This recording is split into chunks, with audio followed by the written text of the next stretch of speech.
The fun life of a troll in the Marvel Universe. This video is purely for entertainment and does not infringe on copyrights or laws. The rights to the novel and image belong to the original author. We do not claim ownership. Don't like waiting and want to listen to this fanfic in full now?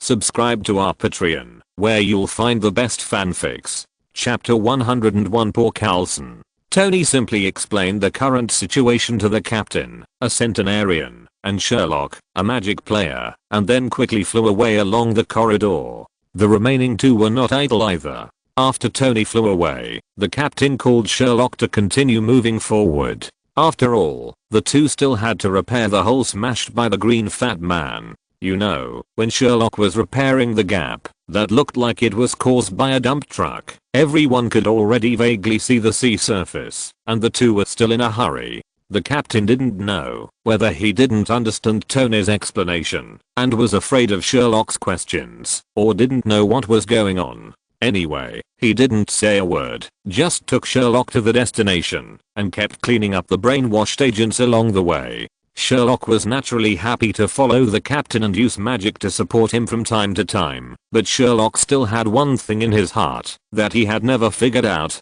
Damn it, the plot was ruined by me, and Thor was still fooled by Loki. A player who could beat the green fat man possessed by Master Yi away, could he be fooled by Loki so easily? So his head is full of muscles, and nothing else? Or is it that the battle between Thor and the green fat man is not as easy as Sherlock thought, and Thor was beaten into a brain damage? The more Sherlock thought about it, the more distorted his face became under the mask. In his mind, Thor began to look proudly at Sherlock with a greasy smile on his face, leaning on the tombstone that he couldn't make a scene just now. How about it? Am I awesome? I can beat the green fat man away. Are you envious? I got it in exchange for my IQ. The more Sherlock thought about it, the more he thought it was possible. He felt that Odin might have forgotten to click on the IQ option when he gave Thor points.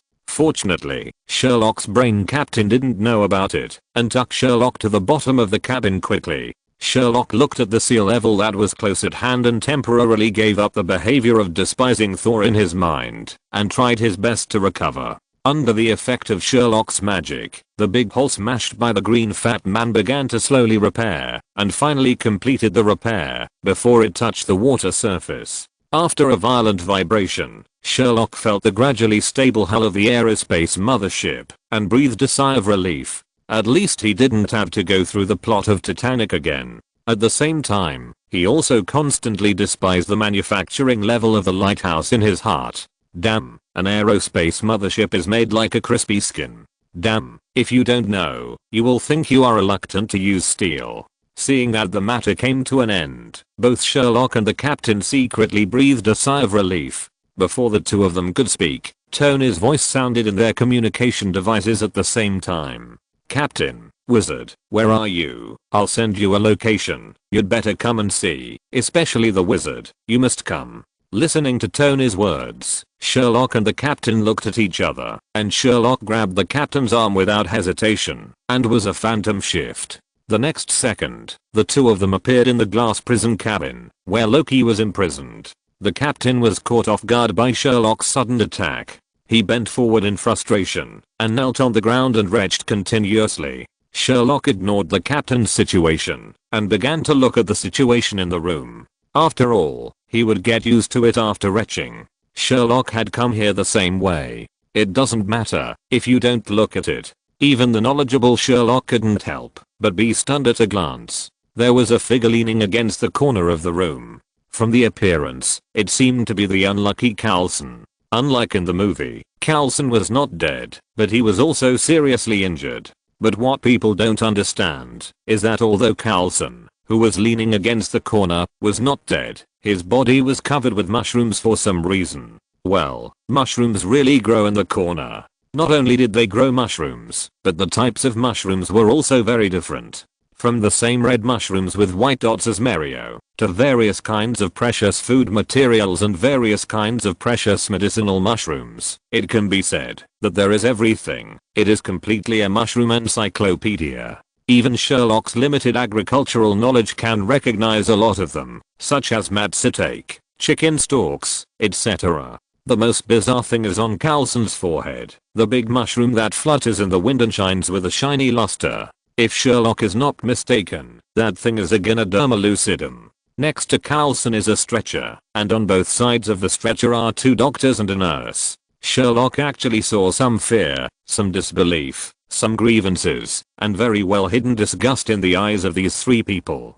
Several emotions mixed together, causing the expressions on the faces of the 3 medical staff to become abnormally distorted. As for the Avengers, they are not much better. The new characters Hawkeye and Black Widow have even put on an expression, as if Coulson is dead, and Tony didn't even open his mask. Even the well-informed Nick Fury's mouth was twitching, and the eyelid of his remaining one eye was twitching wildly, as if he was thinking about whether to rescue Coulson again. The only one who performed relatively well was Sherlock. After all, Coulson's entry was a state Sherlock had never seen before. He was used to seeing entries that acted on the body, but this was the first time Sherlock saw a novel entry like Coulson's. Entry, Mushroom King. Entry effect. After loading the entry, various mushrooms will appear randomly on the body. Maybe you can try to find some edible ones. At least you won't starve to death when you are stranded in the wilderness. As for the taste, to be honest, everyone is very curious.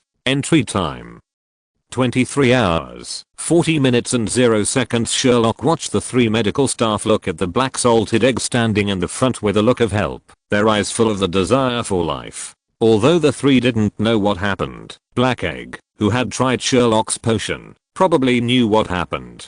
He also knew that Coulson had half a bottle of potion given by Sherlock, and it was this half bottle of potion that ensured that Coulson was still alive. Therefore, under the desperate gaze of the 3 medical staff, Black Egg still ruthlessly ordered the 3 to quickly treat the seriously injured Coulson. Seeing the sharp eyes in Black Egg's one eye, in the end, the 3 medical staff could only hold the determination to die, and with a heroic expression on their faces, they were ready to move Coulson, who was leaning against the wall and growing mushrooms, onto the stretcher. Chapter 102, Riding the Sword. Under the pressure of the black salted egg, the only thing that could bring a sense of security to the 3 medical staff was the rubber gloves on their hands. Sherlock watched as the 2 took out 2 pairs of medical rubber gloves from their pockets and put them on. Then the 2 of them gestured with a tangled look on their faces for a long time, and then they gritted their teeth and made up their minds to move Coulson, who was leaning against the corner. It didn't matter that they moved it. It might be because of Coulson's movement, or because the 2 medical staff were careless. The big Lindsay that was shining with oil on Coulson's forehead fell off all of a sudden. This situation scared the 3 medical staff. Fortunately, after observation, the 3 medical staff were surprised to find that the mushrooms on Coulson's body did not cause any harm to Coulson himself, as if someone had glued Coulson on his body. After such a surprising discovery, the medical staff were no longer afraid. They slowly laid Coulson flat on the stretcher and then began to clean the mushrooms on Coulson's body. Sherlock clearly saw the nostalgia of the nurse who was standing by with a medicine box in her hand when she saw the Matza take mushrooms. Sherlock even suspected that if the mushrooms were not taken from Coulson, the nurse might have tried to cook them and put them in her mouth to taste. However, what no one expected was that the 2 medical staff had just cleaned the mushrooms on Coulson's body. The next second, under the gaze of everyone, small mushrooms covered Coulson's body again and again. In just a few breaths, poor Coulson returned to his original appearance of leaning against the wall. One of the medical staff who saw this scene had an amazing light in his eyes. He turned his head and stared at the black stewed egg standing by, and his eyes were full of eagerness to try. The corners of the black stewed egg's mouth twitched, and after a while, he said helplessly to the medical lady, "Kaylina, I know that your research on medicine requires some precious herbs, but please don't treat poor Coulson as your herb farm. He is already seriously injured. Please help cure Coulson with Dr. Jack. As for the mushrooms on his body, well, herbs, I still hope that you can get his consent after Coulson wakes up, before conducting the experiment. You know, after all, they grew from his body, and they are probably equivalent to his children."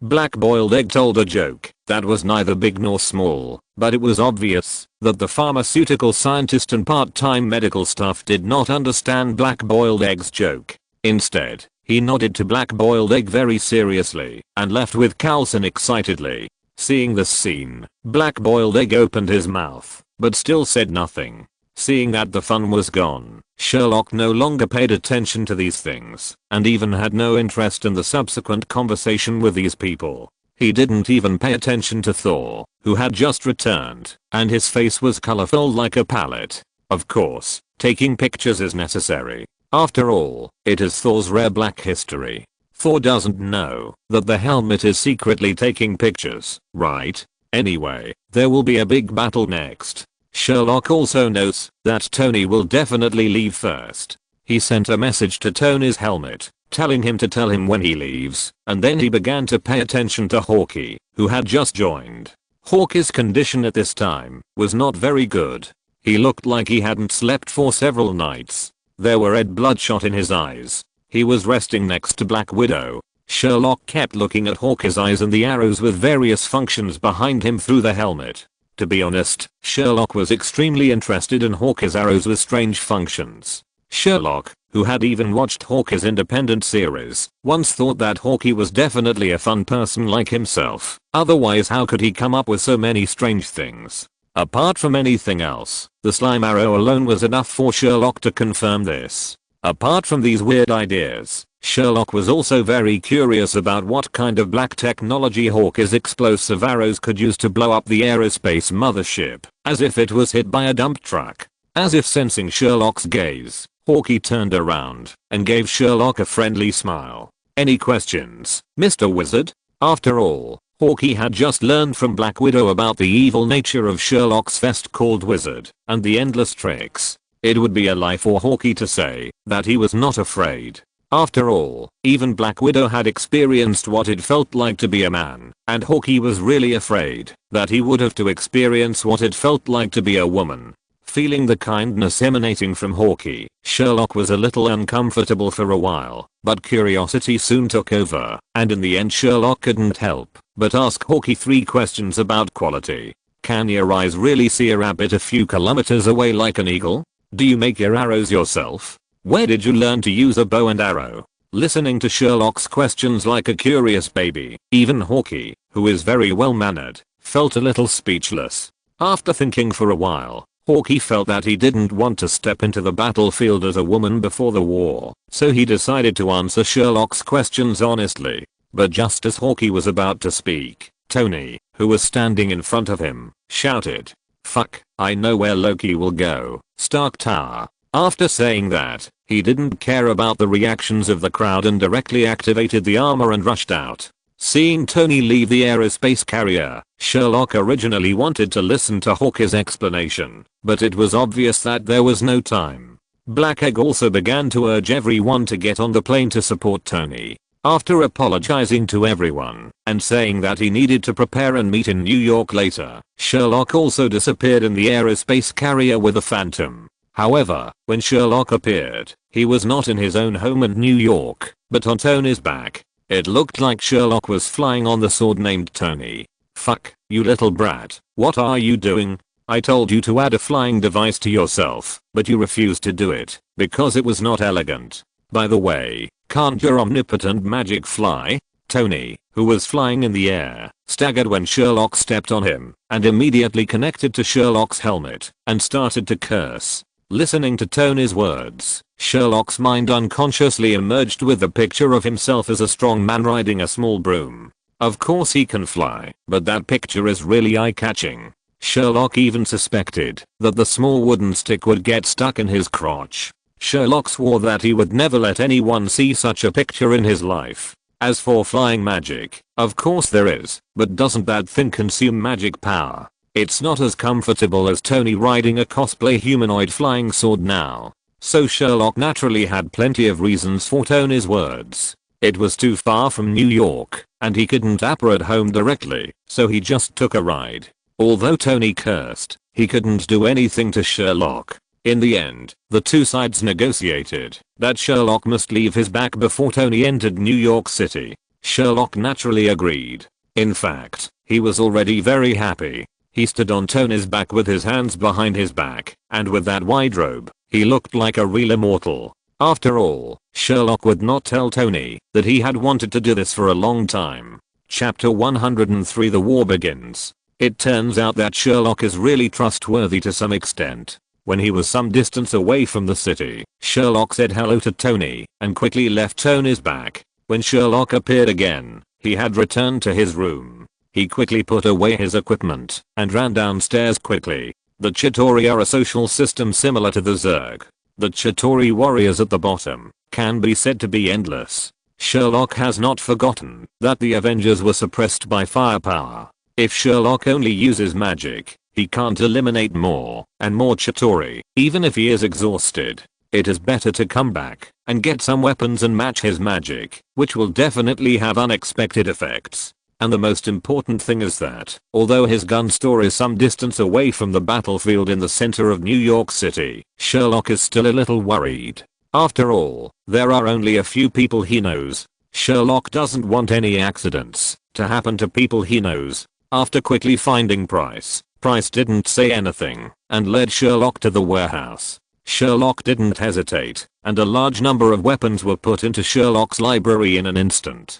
But when Sherlock and Price explained the upcoming war and hoped that Price would lead his family to temporarily stay away from New York to take refuge, Price smiled very happily. Sherlock didn't even find a little fear in Price's eyes, and some were just eager to try. Looking at the excited Price, Sherlock thought it was not good, forgetting that his uncles were all killers who killed without blinking an eye. Others might be afraid of war, but for them, it was no different from going home. In desperation, Sherlock could only find 2 lollies, hoping that the 2 lollies would persuade his uncles. After all, the lollies were still very lethal, and maybe just acting like a spoiled child would be enough to soften the hearts of the group of strong men. But Sherlock forgot one thing, that is, the 2 little girls in his family are not ordinary people. Although Sherlock made it very clear and even exaggerated all kinds of dangers, the 2 little girls obviously did not feel afraid. Instead, they looked eager to try. Mindy even held up her pink RPG. It seemed that she was asking when to set off. I can't wait to kill the aliens. Sherlock looked at the 2 little girls in front of him who were obviously crooked. He felt that his blood pressure had never been so high. For the first time in his life, Sherlock wanted to try what it felt like to cast the Imperious Curse. Fortunately, it was Price who defined this matter in the end. Sherlock's gunpoint was completely closed, and all the students entered combat status at once, with bullets loaded, ready to deal with possible dangers at any time. Of course, if they wanted to leave, Price and others would not stop them. Seeing that his idea of wanting his family to take refuge quickly had gone down the drain, Sherlock could only grit his teeth helplessly and secretly decided to control the battlefield in the center of New York.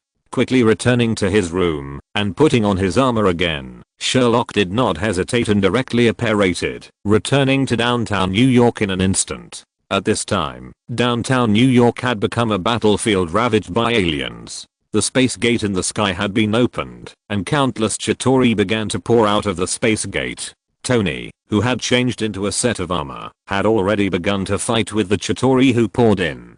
The remaining Avengers had just landed and quickly joined the battle, but perhaps without Coulson's death, the entire Avengers seemed to be fighting on their own. Sherlock even found the figure of the green fat man who had just fallen. It seemed that the effect of his own fun water had not yet worn off. At this time, the green fat man still looked like Master Yi was possessed. The poor Chitauri had become a weapon in the hands of the green fat man. There were screams of fleeing civilians everywhere. The usually bustling streets turned into a ruin in just a few breaths. People screamed and ran, trying to leave the battlefield quickly. The entire downtown New York City turned from a prosperous appearance to a real hell on earth in just a few breaths. For the first time, Sherlock felt that he should do something. At least he should not let these Chitauri spread the killing to a farther place. He did it as soon as he thought of it. Sherlock took out his magic wand and held his breath. The next second, a faint blue flame appeared on the tip of Sherlock's magic wand. Fire shield. As Sherlock cast his magic, a huge, 100-meter high, faint blue flame wall instantly enveloped no less than 10 blocks. The rich flames exuded a heart-pounding heat. Countless Chitauri flying in the air were caught off guard and crashed into the firewall. In the blink of an eye, they turned into ashes. Seeing this scene, the civilians who were trapped in the outer jacket also stopped in an instant, looking at the raging fire in front of them with desperate eyes, not knowing what to do. The appearance of the huge firewall also attracted the attention of the Avengers in an instant. Everyone's eyes were instantly focused on Sherlock. Although they knew that Sherlock did not want the battlefield to expand, they still couldn't bear to see the civilian captain who had not escaped yet. "Wizard, you." Before the captain finished speaking, Sherlock's voice rang through the helmet, resounding throughout the battlefield like a huge bell. "Attention, citizens of New York, the blue flames will not hurt anyone, they will only stop the invaders. So, take your relatives and friends and bravely step into the flames. And tell the people outside that there are still people here who need rescue. In the face of danger, each of you will be a real hero." Sherlock repeated it 3 times to make sure that everyone could hear his words. At first, the civilians who fled did not believe Sherlock's words very much. After all, everyone could feel the temperature of the flames in front of them, which was a temperature that could instantly turn people into ashes. But soon, under the pressure of the Chitauri, some people finally couldn't hold back their desire to live. After all, it was better to try bravely than to be killed by the aliens behind them. As the first person passed through the flames safely and returned to the inside to take away his wife and daughter, the crowd suddenly boiled and rushed towards the flames. In their eyes, the blue flames no longer represented the flames of destruction, but instead became the hope of life. The captain was a little embarrassed when he saw this scene. He seemed to have misunderstood something without knowing magic. When he wanted to turn around and say something to this mysterious teammate who appeared temporarily, he saw a scene that he would never forget in his life.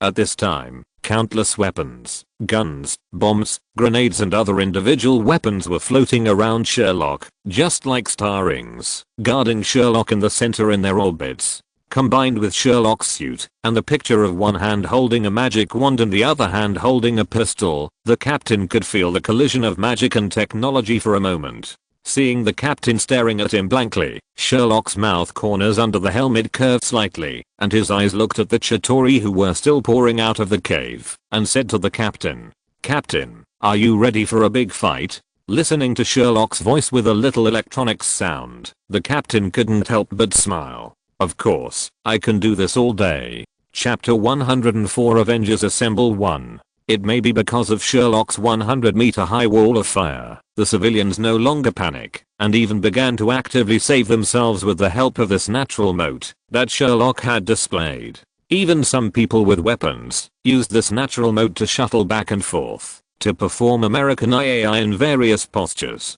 After the magazine was used up, they immediately retreated into the flames, and there were no casualties. Without the restraint of civilians, the members of the entire Avengers seemed to be a little more relaxed, but only a little bit. After all, the big hole in the sky was like a chrysanthemum with a bad stomach, constantly spraying the Chitauri. Although the Chitauri were not strong individually, they could not withstand the large number. Gradually, except for Sherlock's firepower turret, which was constantly pouring out its firepower and was okay, the remaining Avengers, even the green fat man, felt a little suppressed. Almost everyone present was a battle-hardened player. Except for the green fat man, almost everyone found that the suppression of the number of people on themselves began to become more severe. But in the same way, almost everyone except Hulk discovered the benefits of Sherlock's firepower turret, and all the Avengers began to unconsciously move closer to Sherlock. In just less than 30 minutes, except for Hulk, a high attack and high defense berserker, almost everyone gathered around Sherlock.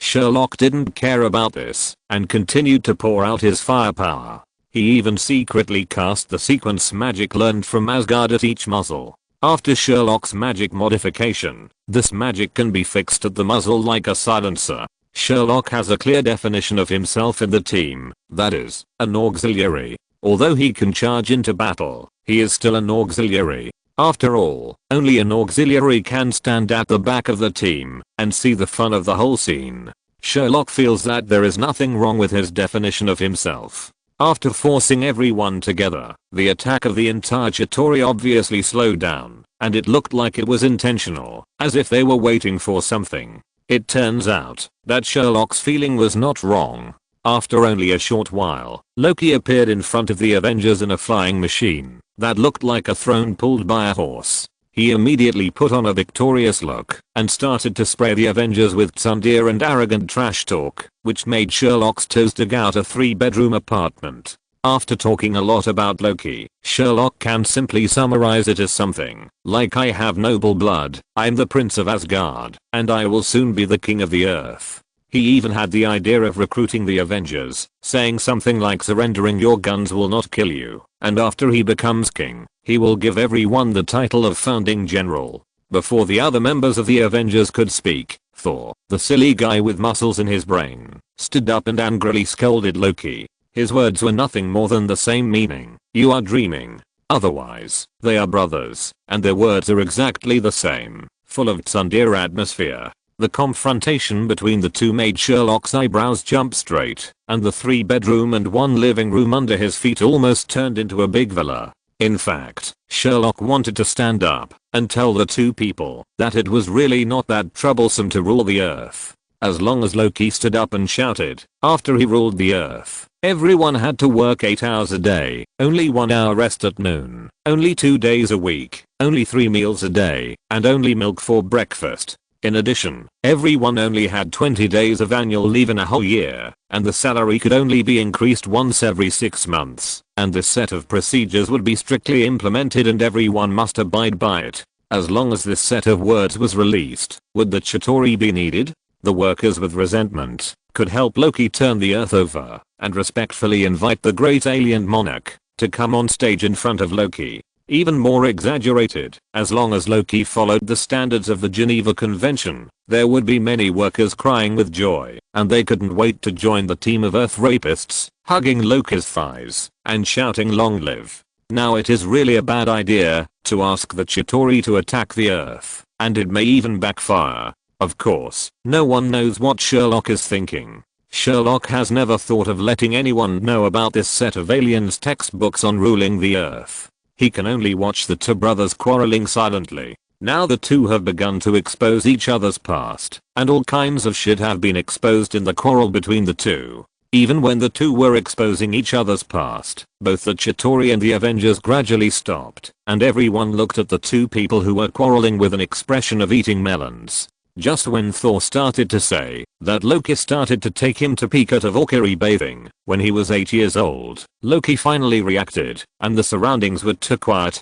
After seeing that both the Chitauri and the Avengers looked at him, and Thor with an expression of eating a big melon, Loki began to feel that his face was a little embarrassed. Without paying attention to Thor who was still talking non-stop, Loki turned around and flew towards the top of Stark Tower in his throne. Seeing that Loki ignored him, Thor actually showed an expression of victory in his mouth cannon, and looked at the Avengers around him with a smug look. Seeing that the Avengers looked at him with strange eyes, Thor smiled and looked at everyone without knowing why. What's wrong? Why are you looking at me like that? I just won the argument with my brother. Listening to Thor's silly speech, everyone rolled their eyes in unison. The next second, the originally stagnant battlefield began to return to normal, and the guns around Sherlock began to roar again. Grenades and explosives flew into the Chitauri who surrounded them like artillery shells. After a burst of explosions, Sherlock struggled to clear a piece of open space in the Chitauri's human wave tactics. Seeing that the opportunity was not to be missed, the captain took over the command of the team skillfully, and began to assign tasks based on everyone's advantages. Tony, you go to mid-air and make sure those aliens don't get out of the range of the flames.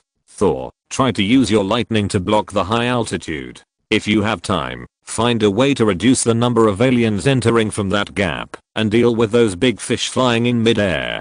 Hawkeye, you go to high altitude for support and report the location.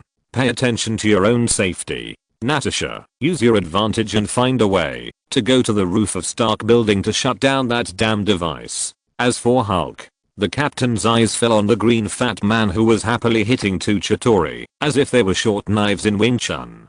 The captain hesitated for a moment, his mouth twitched, and then he said helplessly, Hulk should just improvise. Chapter 105 Avengers Assemble 2. Sherlock naturally noticed the behavior of the green fat man.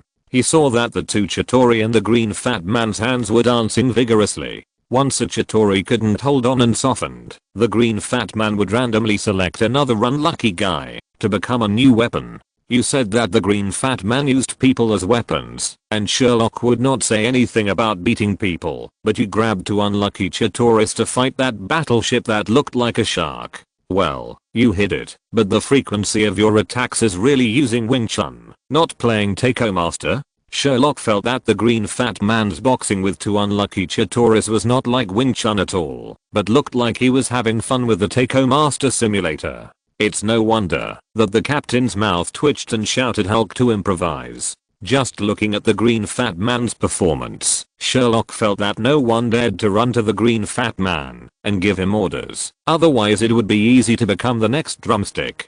Sherlock was only paying attention to the green fat man. He stood there waiting for a long time, but he didn't hear the captain's arrangement for him.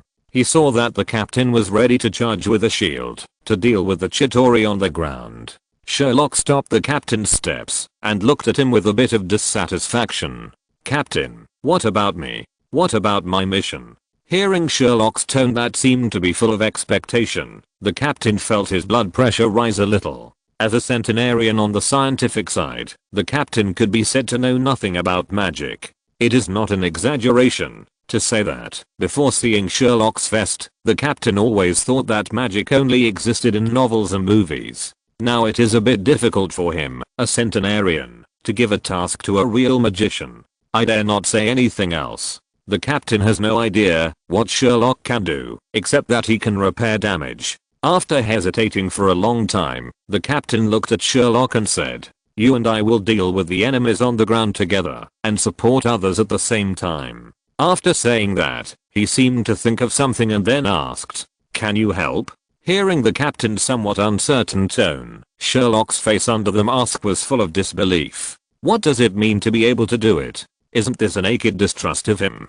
Take it off. Isn't this a handheld existence? Sherlock rolled his eyes and complained to the captain in annoyance. Seeing Sherlock agreed, the captain breathed a sigh of relief. After everyone received their tasks, they quickly took action.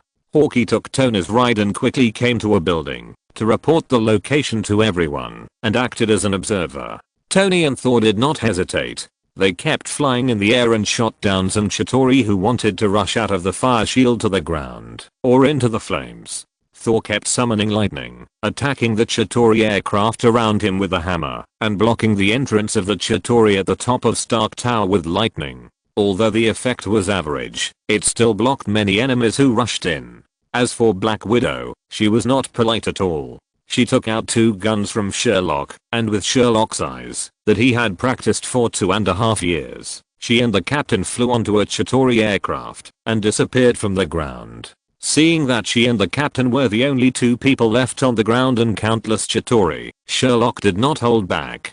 The guns around him poured out all their firepower in a blink of an eye, and then were quickly put into the library by Sherlock. Seeing Sherlock put away his jaw-dropping firepower, the captain who was fighting the Chitauri was still a little confused, and seemed to be a little confused about what Sherlock was going to do. The next second, accompanied by Sherlock's shouting of Pestis Incendium, the spell of the fierce fire curse, a huge, bright yellow flame snake flew out from Sherlock's wand. The fire snake grew in the wind, and soon it had become a huge flame snake that could fill the entire street. Sherlock waved his magic wand, and in just a short while, the ground began to crack rapidly. Countless pieces of gravel flew onto the flame snake like scales, and were burned red by the flames on the snake. "Go and devour it." Sherlock waved his magic wand, and gave the order to the snake. After receiving Sherlock's order, the giant snake made of fire and stone roared, and opened its mouth along the street, and began to devour.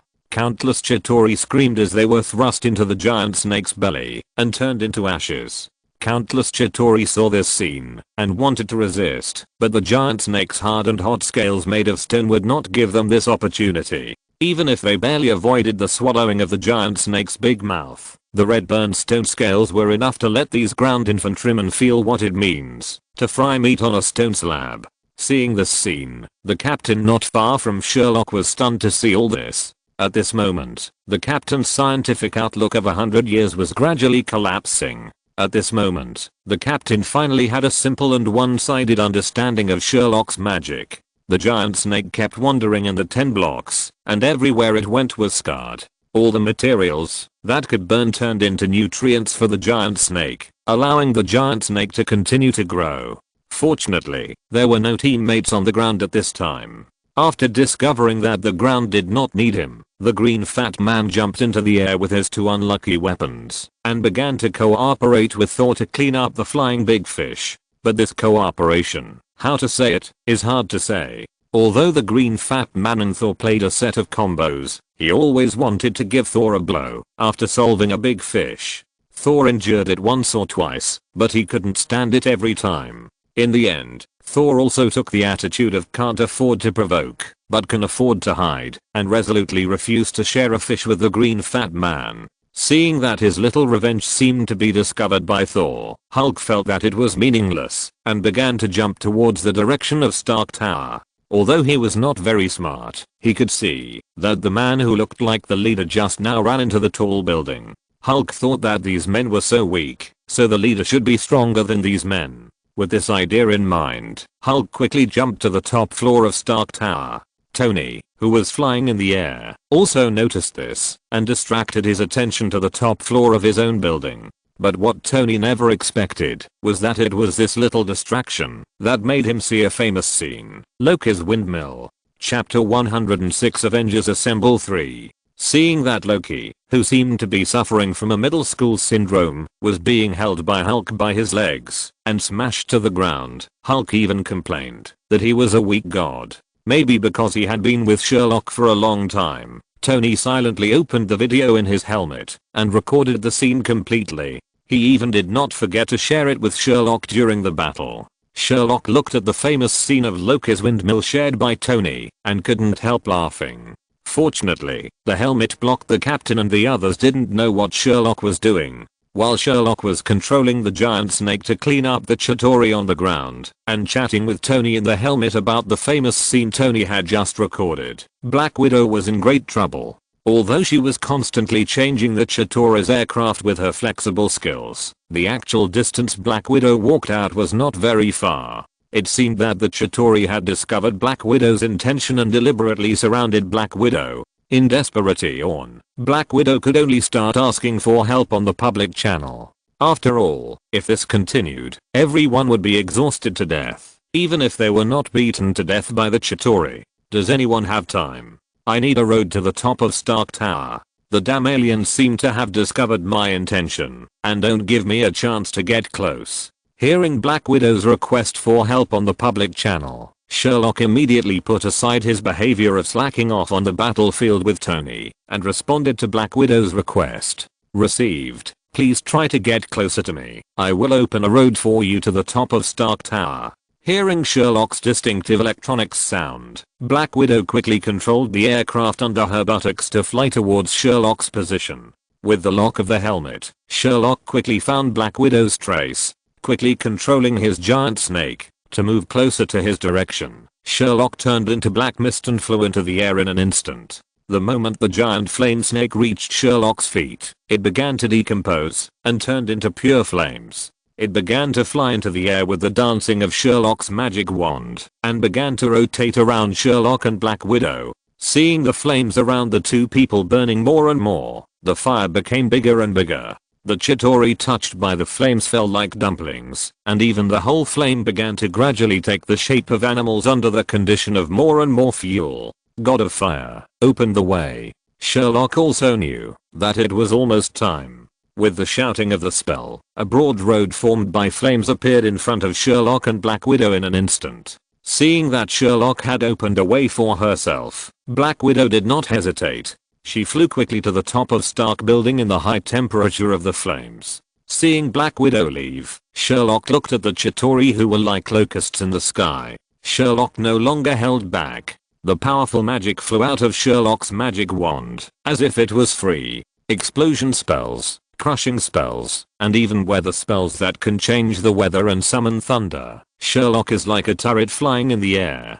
With Sherlock firing at full power, everyone's pressure began to decrease suddenly, and almost everyone began to subconsciously gather towards Stark Tower to facilitate blocking more enemies. Black Widow is indeed a good intelligence expert. In just a short while, she told everyone in the public channel that she could close the transmission channel. Everyone was delighted to hear the news and began to urge Black Widow to execute it quickly. On the other side, Black Egg was not having a good time. Although the Avengers fought desperately in the center of New York City, and Sherlock even used magic to limit the battle to a controllable range, the World Council still played the lighthouse characteristics and asked to launch a nuclear bomb regardless of it. Even this order went directly over Black Egg and was issued to the pilot in the aerospace carrier.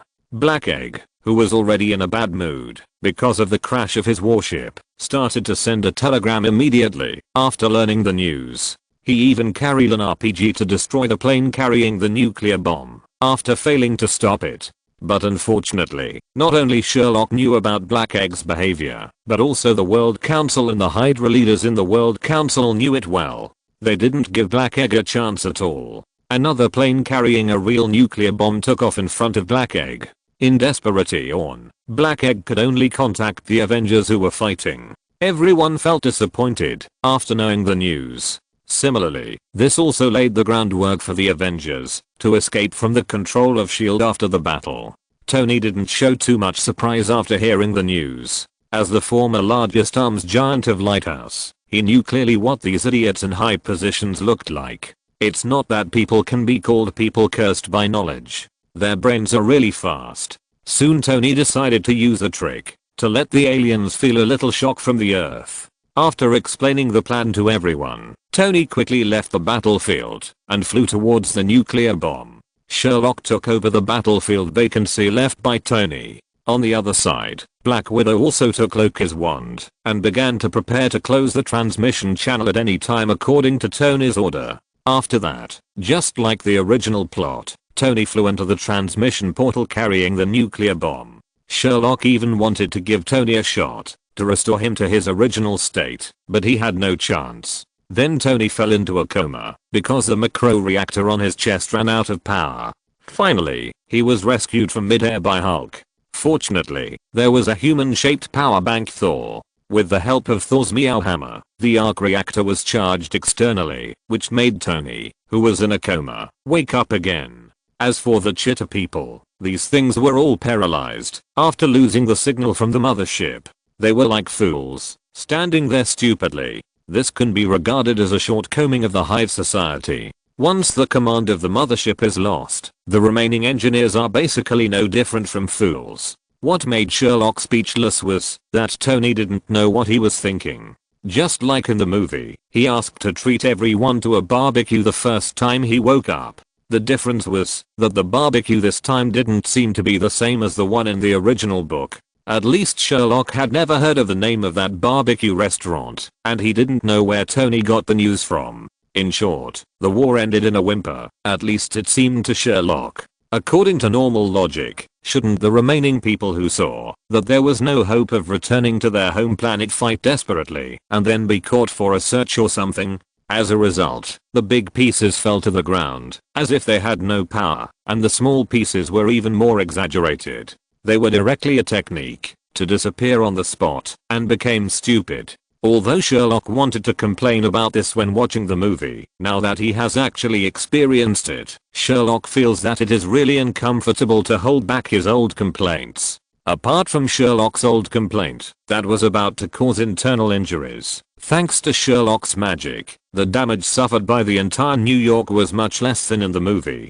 The houses in 10 blocks could be restored to their original state after repairs. Moreover, with Sherlock's presence, it was not a problem. But whether it was eating barbecue or repairing the battlefield, there was still something to do before that, which was to give the unconscious Loki a little shock from the Avengers. When Sherlock proposed this proposal, the most excited person was actually Loki's good brother Thor. This was really interesting. The Avengers all turned into fun people and started thinking about how to impress Loki so much that he would not want to come to Earth again, even if he died in this life. Chapter 107, Loki loses his pot, Part 1. With such fun, Sherlock, as an old fun lover, naturally would not refuse and actively participate. Under Sherlock's leadership, the Avengers began to actively brainstorm, and various ideas emerged like mushrooms after rain. In the end, Sherlock, who had been immersed in the field of fun for many years, finally won the first place with his rich experience in the field of fun. So, Loki, who experienced the Hulk's windmill, always felt a strong light shining in his eyes in a daze. After trying to open his eyes, Loki was sure that this was not an illusion at all, but a real strong light shining in his eyes. Fortunately, in the next second, a thick green arm stretched out and moved the light directly into Loki's eyes. In a daze, Loki looked up along the arm and saw the green fat standing near his head. At this time, the green fat was wearing a uniform that looked extremely tight, with a wide-brimmed hat on his head, and there was an embroidered security word on his chest. Although the green fat man's clothes looked a bit funny, just like ZOC wearing a security uniform, the deterrent power of the tight uniform with muscles was not comparable to ZOC. What's more, Hulk was holding a skull crusher in his hand at this time. The size of the hammerhead was even comparable to the bedside table at home. Coupled with the green fat man's hideous smile, Loki, who was originally confused, suddenly woke up. Fortunately, the green fat man just smiled hideously at Loki and did not take the next step, which made Loki feel relieved. But the next second, Loki found that he could not move anything except his head, as if he was fixed on a bed. In an instant, a little panic began to spread in Loki's heart. Loki did not care about the green fat man on his head and began to look around the environment around him. It didn't matter if he saw the logic of the surrounding environment, but the panic in his heart became more and more vigorous. It was Sherlock standing on Loki's left hand. Although the cyberpunk looking helmet was not taken off, the clothes had been changed. Sherlock was wearing a surgical suit, with his hands raised up near his chest. He was wearing a pair of milky white rubber gloves with a little blood on them. But what made Loki angry the most was that the mask that was supposed to be black was replaced by an LED smiley face. The most important thing was that the smiley face was enough to make Loki angry. With a little bit of disgust, he continued to look to the other side. Loki was very familiar with the person standing on the other side. It was Hawkeye, the Avenger who was controlled first, but Hawkeye was not wearing the familiar suit at this time. Instead, he was wearing the same surgical suit as Sherlock, and even his posture was exactly the same. The only difference might be that he was not wearing a helmet like Sherlock, but a very traditional mask and hat. Loki was also very familiar with the person standing next to Hawkeye. It was Tony, who was wearing an iron armor, and was called a Tinkin by Loki. However, Loki had never seen Tony's armor before. Tony was wearing a pure white armor with a big red cross on his chest. The blue light of the arc reactor was right in the center of the cross. However, it was not Tony's armor that made Loki panic, but Tony's posture at this time. Tony stretched one hand to the bed, and countless pipes and lines seemed to emerge from the arm leading to the bed. Loki could also feel a little bit of something strange on his skin, but he didn't know what it was. Tony's other arm was raised horizontally to his chest. Loki could see from a distance that there was a screen on it, and the screen was full of data and other graphics that he couldn't understand.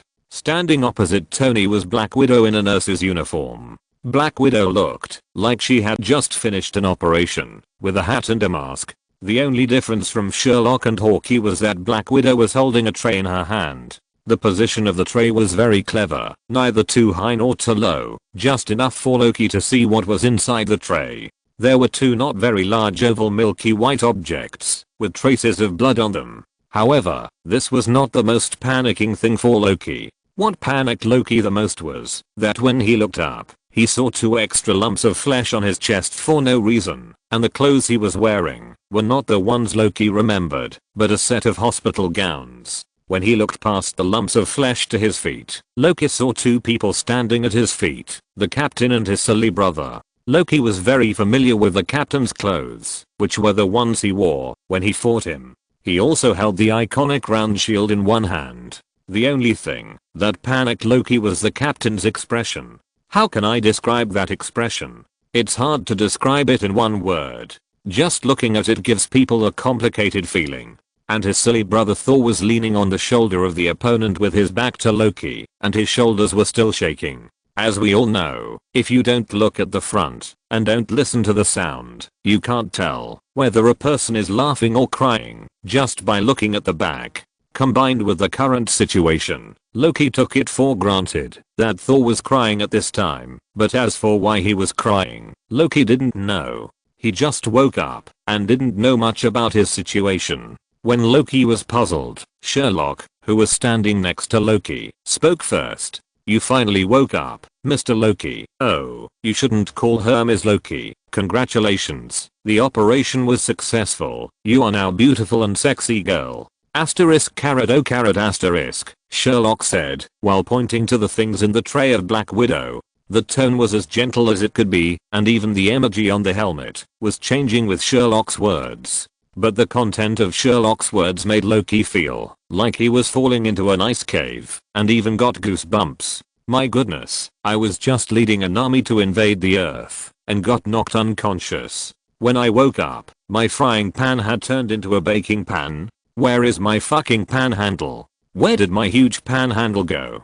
Give me my pan handle back. Chapter 108 Loki loses his pot, Part 2. Loki panicked, and it was obvious that he was panicking. He even started to struggle violently, but unfortunately, the fixture on Loki's body was destined to make his head move. Loki couldn't even figure it out. Even if he was a loser, shouldn't he be imprisoned or sentenced if the invasion of the Earth failed? Even if he was treated as an alien for some experiments, Loki could understand. But what the hell was this wave of direct gender change? Loki didn't understand, but he was shocked. He even began to doubt whether this was the way the unlucky place of Earth treated losers since ancient times. You know, such a punishment is very explosive even in the universe. Just when Loki was struggling violently to confirm whether this was a lie, the green fat man who had been standing on Loki's head gently knocked on the side of Loki's head with the skull crusher in his hand. Although the green fat man didn't say a word, Loki was still very honest and just followed his heart and didn't dare to struggle anymore. After all, Loki felt the wind brought by the skull crusher very clearly, and he didn't dare to bet whether his head was harder or the hammer in the green fat man's hand was harder. Although he stopped struggling, Loki still couldn't believe that he had lost the pot handle. He stared at Sherlock, who was standing aside like an attending doctor, and asked with his back teeth almost bitten, "You must be deceiving me, right? I'm the god of mischief. Your cheap pranks are not worthy of my eyes at all. I can't feel any pain at all. My voice has not changed at all. Give up. Your cheap behavior is simply disrespectful to Asgard." After listening to Loki's words, Sherlock did not refute anything, but began to explain to Loki in a gentle tone. No, dear Mr. Loki, oh no, ma'am, I'm sorry to tell you that this is not a prank, but a real thing. The reason why you can't feel the pain is because the anesthetic is still effective. As for the voice problem you mentioned, we also have a solution. As long as you can inject estrogen on time according to the doctor's advice, your male characteristics will slowly change, and eventually you will completely become a girl. By the way, it will take about a month to recover after the operation. Of course, this is a time for Earthlings. As a prince of Asgard, oh, no princess, I think you should recover faster. Also, you must pay attention to your diet after the operation, and remember not to eat spicy and cold food. But you don't have to worry about this. I will tell the supervisor of the place where you are detained. Finally, on behalf of the women of Earth, I welcome you to join the Women's Federation. Loki didn't understand anything about estrogen, but after listening to Sherlock's well-organized medical advice, Loki couldn't help but break his defense and started cursing. Of course, as the most cunning being in Asgard, although he believed Sherlock's words 80% in his heart, he still had 20% doubt. And the reason why Loki doubted was Thor. Loki would never believe that Thor, who was also from Asgard and was his brother, would allow these stupid Earthlings to change their gender to a girl. Loki, who was eager to verify, did not care about the restraints on his body. He raised his head desperately over the two peaks on his chest and looked at Thor, who was still shrinking on the shoulder of the opponent, and roared directly. "Thor, you won't let these damn Earthlings touch me, right? This is just a prank. No, you answer me." Hearing Loki's roar, Thor, who was leaning on the captain's shoulder with his back to Loki and was about to smile, shuddered directly. The reason why Thor turned his back to Loki was that, after knowing Sherlock's plan, Thor couldn't control his expression at all. So after hearing Loki's question, Thor activated his brain, which he had not used many times in his life. Almost all his IQ from childhood to adulthood was dug out by Thor from every corner, under the premise that his smart IQ occupied the high ground. Thor did not answer Loki's question at all, but just howled. That cry, the trembling voice was a bit desolate, a bit regretful, a bit aggrieved, and a bit frightened. It can be said that Thor almost used all his acting skills in this life here. Eisen was very spiritual and patted Thor's back with his other hand to comfort him.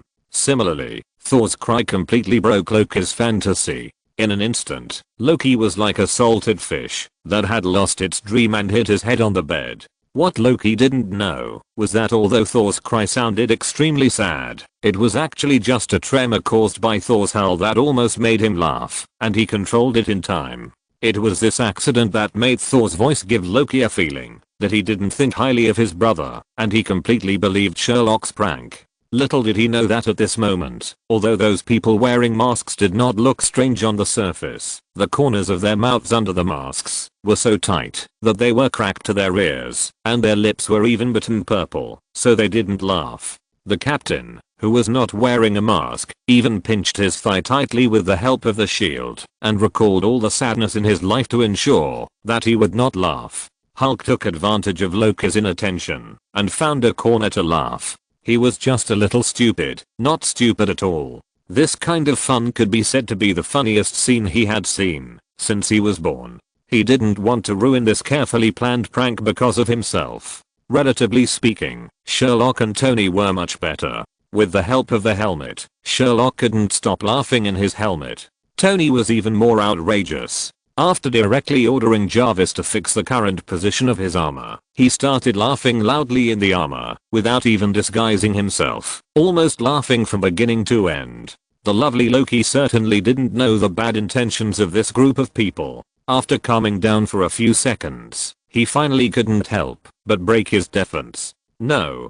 According to the New York County Annals, after that battle, the Avengers gathered on the roof of the Stark building and didn't know what they were doing. In less than half an hour, the scream of Loki, the mastermind of the war, spread throughout New York County. The voice was so miserable and sharp that it almost surpassed the level of humans. Almost half of the people in New York County heard Loki's miserable scream. If you're listening to this novel on a channel other than Fanfic World, it means they downloaded and uploaded it without effort. We cordially invite you to visit our channel, Mundo Fanfic Novelos. There you'll find the original version of this story and you can explore many other novels of various genres. We're waiting for you to immerse yourself in a world of incredible novels. Chapter 109 After the War. Seeing that Loki seemed to have believed the prank he and all the Avengers had done together, Sherlock no longer hesitated.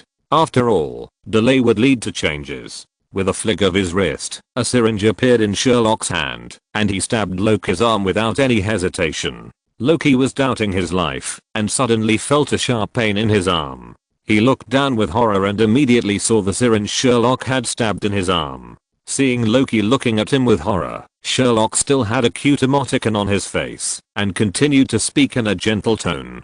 Don't be nervous. This is the first injection of estrogen. The dosage is slightly larger, which can help you recover better after the operation. I will give the subsequent dosage to your brother and the staff who are holding you. Now, take a nap first. After all, the operation has just been completed. Carrot carrot. As soon as Sherlock finished speaking, before Loki could react, Hawkeye, who was standing on the other side of Loki, took the syringe and stabbed Loki's other arm directly. As Hawkeye moved, Loki felt as if his eyelids were weighed down by 1,000 pounds, and he lost consciousness as soon as he closed his eyes. Seeing Loki faint, laughter broke out at the scene, and everyone held their stomachs and laughed. As for what the 2 injections of potion were, Sherlock said that they had no hormones or anesthetics, and it was nothing more than 2 injections of saline. Loki fainted because Sherlock took advantage of Loki's attention being attracted by Hawkeye and directly used the magic wand to cast a coma spell on Loki. Even the clothes on Loki and the clothes on everyone, and the changes in Loki's body were temporarily created by Sherlock using transfiguration. Of course, in order to make the effect more outstanding and not so quick to show off, Sherlock put a lot of effort into the transfiguration on Loki. After all, it was a human body transfiguration. Sherlock even increased the magic power to ensure that Loki would always be a female body before returning to Asgard. Even if it was faster, the god King Odin and Frigga would be surprised to find that their eldest son had become a girl after Loki returned to Asgard. They laughed and the prank was successful. Sherlock waved his wand and changed everyone back to their original appearance. The green fat man looked at the skull crusher in his hand with regret and turned it into an ordinary road sign. He said it was a pity. He liked this weapon very much. After handing Loki over to the SHIELD agent who came to understand the situation and had a strange expression on his face, Tony still couldn't forget to treat everyone to barbecue. Based on the comradeship of carrying guns and playing pranks together, basically everyone agreed to Tony's idea of treating everyone to a meal. After all, after a battle, everyone felt hungry. However, after everyone arrived at the restaurant Tony mentioned and tasted a bite of the barbecue Tony mentioned, the expressions on everyone's faces were hard to describe, especially Sherlock. He didn't even do anything. He hugged his arms and wore a mask and watched everyone stuff food into their mouths mechanically with a solemn face. As for the reason, it is very simple. This barbecue restaurant is owned by an Indian. As we all know, Indian food has always been famous for being clean and hygienic. Although the store in New York is not as clean and hygienic as a local one, the strangeness of Indian food is still obvious to all. Even Tony had a constipated expression on his face, stuffing food into his mouth. At that time, he had already made up his mind that, as soon as the matter was over, he would go back and fire the Indian engineer who recommended this barbecue restaurant to him. After enjoying a meal of barbecue full of mushy flavor, everyone returned to Stark Tower. After all, although the war was over, there were still a lot of things to deal with. In addition to the wrangling about Loki's punishment, there was also the restoration and compensation of the New York neighborhood. Sherlock was directly captured by Tony on this point. Although he was reluctant at first, in the end Sherlock lost himself in the cheers of the people. Thanks to this incident Sherlock's popularity among the Avengers has become high. After all, who can refuse an Avenger who can fight, nurse and repair? Of course, apart from this small matter, the most important thing is that the Avengers, led by Captain America and Tony, completely cut off all contact with SHIELD and even had no contact with those politicians. The only people who can command the Avengers are the Avengers themselves. After all, no one wants to fight in the front and have a stupid teammate throwing a nuclear bomb at them. This matter is enough only once. However, considering the contribution of Black Egg to the establishment of the Avengers, Tony and Captain America are still willing to exchange information with Black Egg, but it is only the exchange of information. Black Egg cannot command the Avengers at all. The forces of several parties argued for more than a week before the final result was determined. Even the right to detain Loki did not fall into the hands of those people. Loki would be taken to Asgard for detention, and even the Cosmic Cube would be taken away by Thor. The only thing left for SHIELD and those politicians is the handling of the Chitauri wreckage, but according to the unfortunate worries of those politicians, if nothing unexpected happens, it will be outsourced to private companies as in the movie. After everything was done, the Avengers who had assembled for the first time also welcomed the moment of separation. Hawkeye wanted to go home to see his wife and children, and Black Widow drove a convertible sports car to go on vacation. Tony was going to go back to see Pepper, and the captain was also going to find a place to vacation and relax. As for Thor, he took Loki, who had not yet turned back, and the Cosmic Cube back to Asgard in front of everyone using the Rainbow Bridge. Thor couldn't wait to see what his old father and mother looked like when they saw their good son turned into a big girl. Of course, there was a little episode in the middle.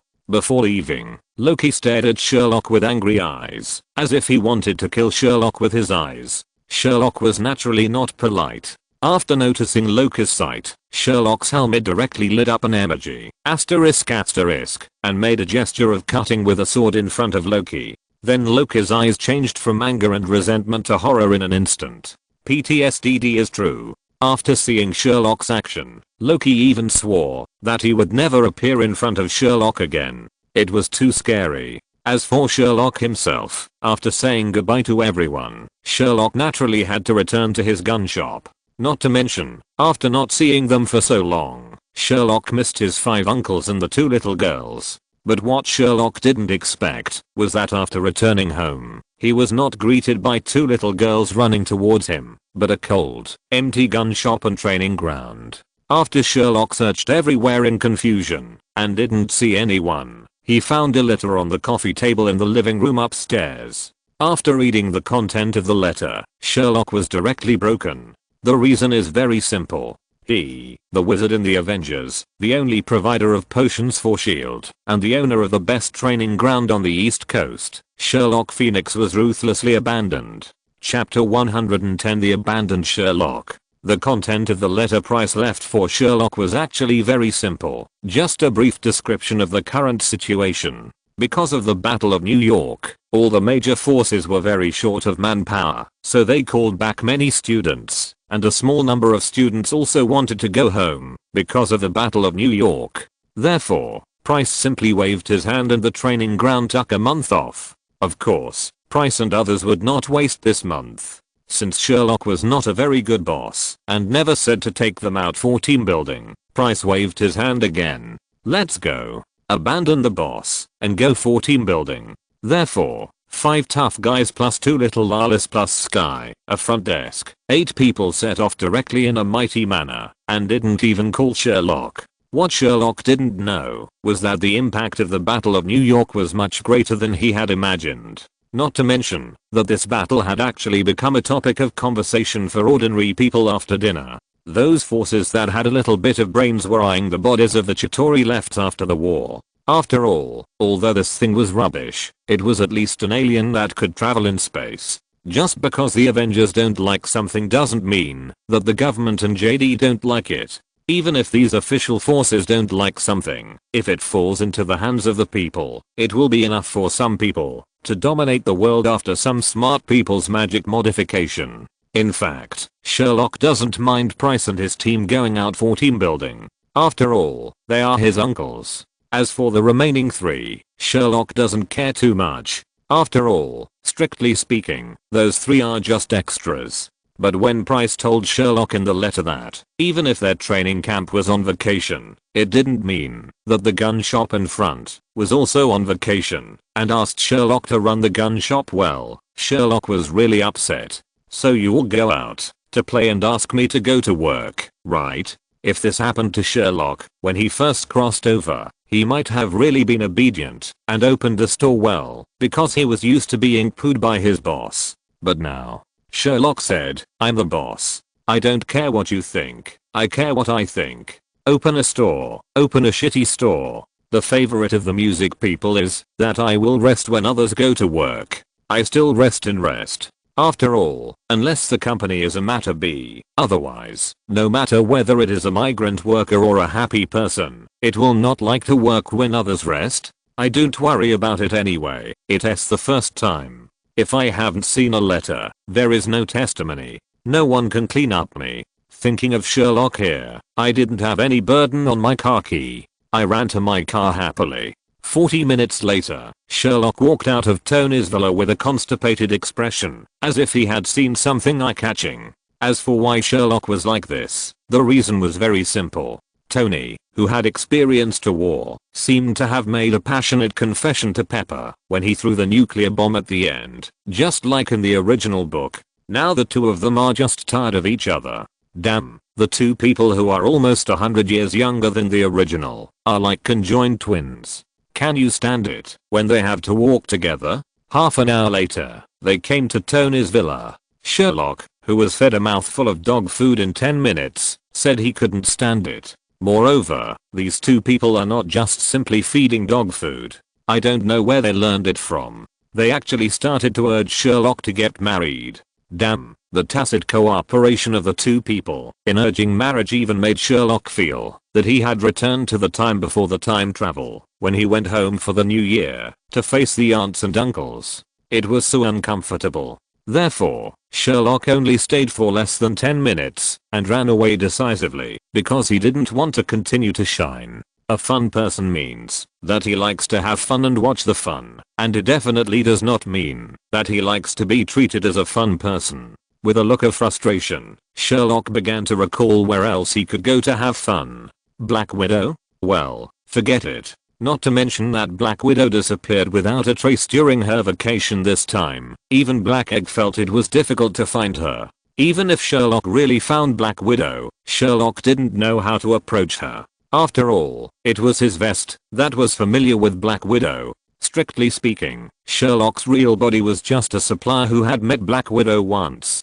Hawkeye was even more impossible. He had a wife and children, and was so happy that he would be embarrassed to disturb him, even if he put on a vest. It was even more impossible for Thor to be in Asgard. He couldn't go to find White Egg, right? Sherlock swore that if he ran to the Ancient One for such a boring reason, let alone going to Asgard, the Ancient One might take him to face the Dark Dimension. Aren't you very idle? Want to know more about the Supreme Mage's Experience card, which is available 24 hours a day, all year round, without salary or 5 insurances, and 1 housing fund? Sherlock got goosebumps just thinking about it. He just wanted to have some fun on vacation, and he definitely didn't want to work illegally for GUI. After thinking about it, Sherlock thought that the only person who might be able to have fun with him was the captain. The captain knew him, whether in disguise or in real life, and they had a pretty good relationship. After making the decision, Sherlock picked up the phone, looked for the captain's private number, and called him directly. After waiting for a few times, the captain's voice came from Sherlock's phone. "Sherlock? What's the matter?" Listening to the captain's calm tone, Sherlock was overjoyed. Well, it was indeed a familiar taste. He stated his purpose without any hesitation. "Captain, where are you playing now? Can you take me with you? By the way, tell me about the New York battle," Sherlock said to the captain on the phone in a mixed voice, pretending to be innocent, as if he knew nothing. Chapter 111 The Captain's Vacation Life, Part 1. The captain did not hide anything about Sherlock's question. He explained his location directly and warmly welcomed Sherlock.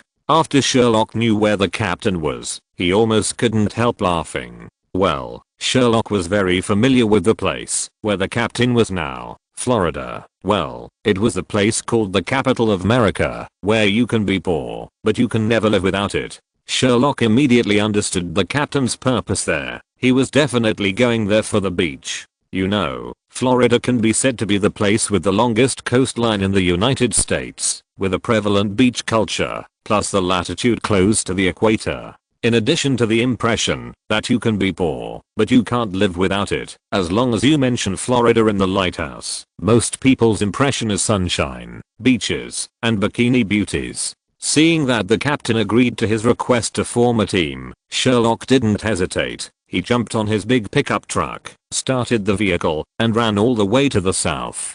After all, the captain didn't know that he had a vest, so Sherlock thought it was better to keep a low profile. After driving for nearly 3 days, Sherlock drove from New York to Florida. Of course, Sherlock cheated. After all, Sherlock still had to sleep and couldn't drive 24 hours a day. So when Sherlock got up the next morning, he would drive to a deserted place to open the portal and directly cross a distance, just as if he had moved forward 24 hours a day. When Sherlock arrived at the beach that the captain mentioned, Sherlock saw the captain lying on the beach and basking in the sun at a glance. Feeling that he finally had a friend, Sherlock jumped out of the car excitedly and walked towards the captain. Just in the short distance, when Sherlock walked towards the captain, Sherlock saw 3 or 4 waves of girls who ran to the captain with excitement and shyness and said something, and then under the captain's smile, their expressions turned into regret and apology, and then left with a look of loss. Well, American hips and big bears are not just talk. When Sherlock came to the captain, the smile on his face could no longer be suppressed. "You are very welcome, Captain." Hearing Sherlock's voice, the captain who was sunbathing on the beach took off his sunglasses happily and looked at Sherlock. "Sherlock, stop teasing me. I didn't expect you to come so soon." It can only be said that the captain is worthy of being the captain. The sincerity on his face made Sherlock unable to find any fault. He felt quite at home, and Sherlock even felt a little reluctant to make fun of the captain. Of course, the captain didn't know Sherlock's thoughts. After a simple greeting, the captain took Sherlock to the hotel, where he was staying to get a room, and then took Sherlock to treat Sherlock to dinner. Of course, Sherlock would not refuse, and drove the captain directly to get ready to go. Of course, after seeing Sherlock's car, the captain praised Sherlock's car very sincerely, and Sherlock also let the captain drive it without any burden in his heart. It can only be said that the saying that men are teenagers until they die is not wrong at all. Although the captain is more than 100 years old in a strict sense, he still took the car keys from Sherlock with excitement. The two even took a detour to find an unmanned beach to scrape the sand. The captain was also very excited, and then sighed about the development of the times with the vicissitudes of life. Sherlock was almost used to this. After all, when he was training with Sherlock, Sherlock heard the captain sigh that the times were progressing more than once. After the two solved Sherlock's accommodation problem, the captain took Sherlock to a small restaurant. In the captain's words, the taste of this restaurant can be said to be the best in Florida. It can only be said that the captain is worthy of being the captain. From his face to his figure, he is undoubtedly the favorite of Western girls, regardless of age. When the two were eating, Sherlock had already felt the enthusiasm of those girls. No less than 7 or 8 waves of girls came to chat with the captain. The less courageous ones directly wrote their contact information on a piece of paper and asked the waiter to pass it to the captain. The more courageous ones even sat next to the captain directly, pretending to recognize the wrong person, and some knowledgeable ones even told the captain where they lived directly. Fortunately, the person sitting opposite Sherlock was the captain. The captain, who was kind-hearted, declined all the enthusiastic girls without exception. Later, those girls even started to have ideas about Sherlock. After all, although Sherlock was not as popular as the captain, he was definitely not bad. The reason why he was not as crazy as the captain was simply because Sherlock did not look very old. In this regard, Sherlock also expressed helplessness. After all, magic can delay aging, so he could not control his youth. Of course, as the captain's beloved relative, brother and friend, Sherlock could not bear to see the captain being buried in the waves of girls' chats and not being able to take a good vacation. So, under Sherlock's persuasion, the captain agreed to try Sherlock's potion at night. On the way back, the two randomly found a 17 or 18-year-old boy secretly cut a hair and ran all the way back to the hotel. It was the first time for the captain to do such an exciting sneaky behavior in his life. In addition to the novelty, he also felt a little guilty, but Sherlock had a nonchalant expression on his face. Anyway, it was just 1 or 2 strands of hair in the polyjuice potion. Sherlock didn't care much about their behavior. That night, Sherlock handed the captain a bottle of polyjuice potion and told him the side effects very frankly. But for the captain, being able to enjoy the holiday quietly was enough, no matter what the side effects were. So, the next morning, after Sherlock woke up naturally, he couldn't contact the captain. After Sherlock repeatedly confirmed that the captain did not leave his room. Then, under Sherlock's desperate knocking on the door, the captain, although ashamed, still opened the door helplessly. However, although the door was opened, the captain was no longer the American captain with a perky, but that Sherlock was familiar with, but a petite but explosive girl with a baby face, cat ears, cat paws and a cat tail. At the moment of opening the door, after seeing this cute girl who was ecstatic with fury, Sherlock almost couldn't help but say, "Son thief, you are playing very well. I didn't expect you to be such a captain." Fortunately, after Sherlock entered the room and explained repeatedly, Sherlock was sure that this cute girl with cat ears, cat paws, a long flexible tail, and wearing a men's shirt was the captain. Chapter 112 The Captain's Vacation Life, Part 2. After confirming that the captain was the cute cat-eared girl in front of him, Sherlock rolled on the ground with his hands on his stomach, and even the captain, who was so good-tempered, almost couldn't help but hit Sherlock. The claws on the cute cat's paws even stretched out under the captain's excitement. It can only be said that Sherlock's potion is very useful, but not so useful. Now the captain's appearance will definitely not attract the attention of those girls. Although it will not attract girls, it is unacceptable to attract the perverted Fury Control captain. Even when Sherlock took out his mobile phone to take a picture of the captain's black history, Sherlock enjoyed a meal of the captain's meow punch. Although he became petite and cute, the captain's strength is still unquestionable. Just look at Sherlock's meatball marks. Of course, Sherlock still did an in-depth study on why the captain became like this. First of all, it is not others' fault that he became a cute girl. It was Sherlock and the captain who made a mistake when doing his hair. It seems that the hair on the boy's head is not just the boy's own hair, but also the hair of his sister or girlfriend. The captain's petite and cute figure was probably caused by this reason. After Sherlock explained the situation to the captain, even the well-informed captain could only sigh that his idea was to write. As for why the captain had cat-like characteristics, it can only be said that it was due to the side effects of Sherlock's potion.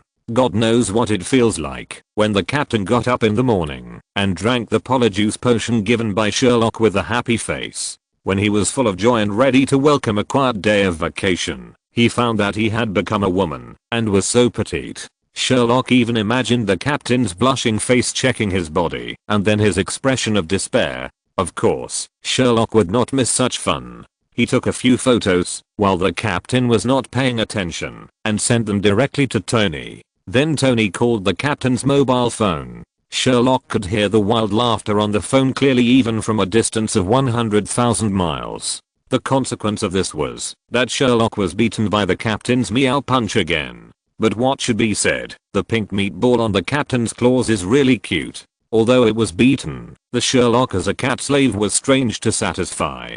Fortunately, the effective time of the compound soup was not very long. In just one morning, the captain said goodbye to the body that made him red and his ears. It does not mean that side effects will disappear. While holding a mobile phone to take a picture, he rolled straight with his stomach and smiled on the ground. The captain said that he was really tired and looked down on the power of the bear child. This time, the captain did not give Sherlock another meow punch. The captain, who was tired and disliked, just let it go. Whatever happens, it's only one day. Just take a rest in the hotel. You can't go out. Women with cat ears and cat paws can still be called cute, but if the captain goes out like this, it's estimated that he will be on the front page of the news the next day. The captain doesn't want to be innocent all his life, and then his reputation will be damaged before he does anything, and there will be rumors that he is a furu addict.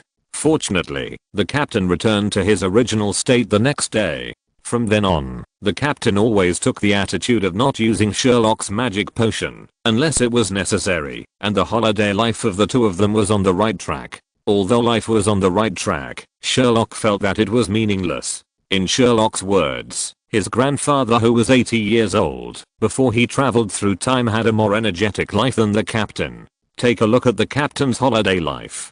Get up on time at 8 o'clock in the morning, wake up Sherlock, and then the two pack up and run to the beach. Swimming 1,000 meters in the sea is morning exercise. At 9:30, we found a restaurant to have breakfast, and then at 10 o'clock, we returned to the beach with beer and drinks. Generally speaking, the captain would go to the sea and swim 4 or 5 times, and then go to the beach to drink cold beer and sunbathe. At around 12 o'clock, we took Sherlock to a special restaurant to taste global cuisine, and then after eating and drinking, we went back to the beach to drink cold beer and sunbathe for a nap.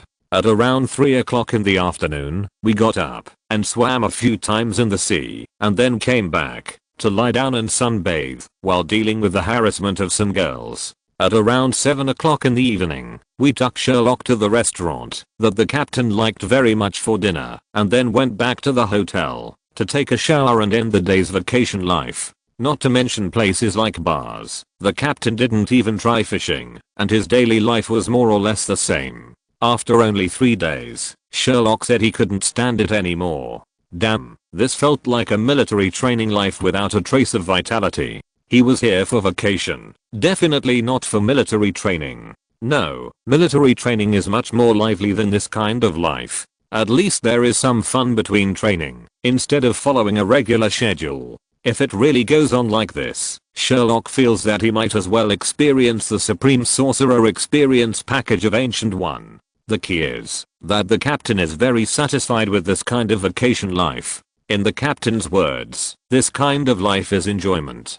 Sherlock said that he couldn't accept such enjoyment, so on the fourth day, Sherlock said goodbye to the captain and drove back. All the way, Sherlock said that he was more interesting than the captain's old age life by digging sand in a deserted place. Just when Sherlock had been running for 2 days and was about to return to New York, he was speeding on a country road when a bang suddenly came from the sky. Before Sherlock had time to react to what happened, he saw a lot of colorful lights and shadows suddenly appearing in front of him. Sherlock, who had seen the movie, almost immediately reacted to what this thing was. Damn Rainbow Bridge.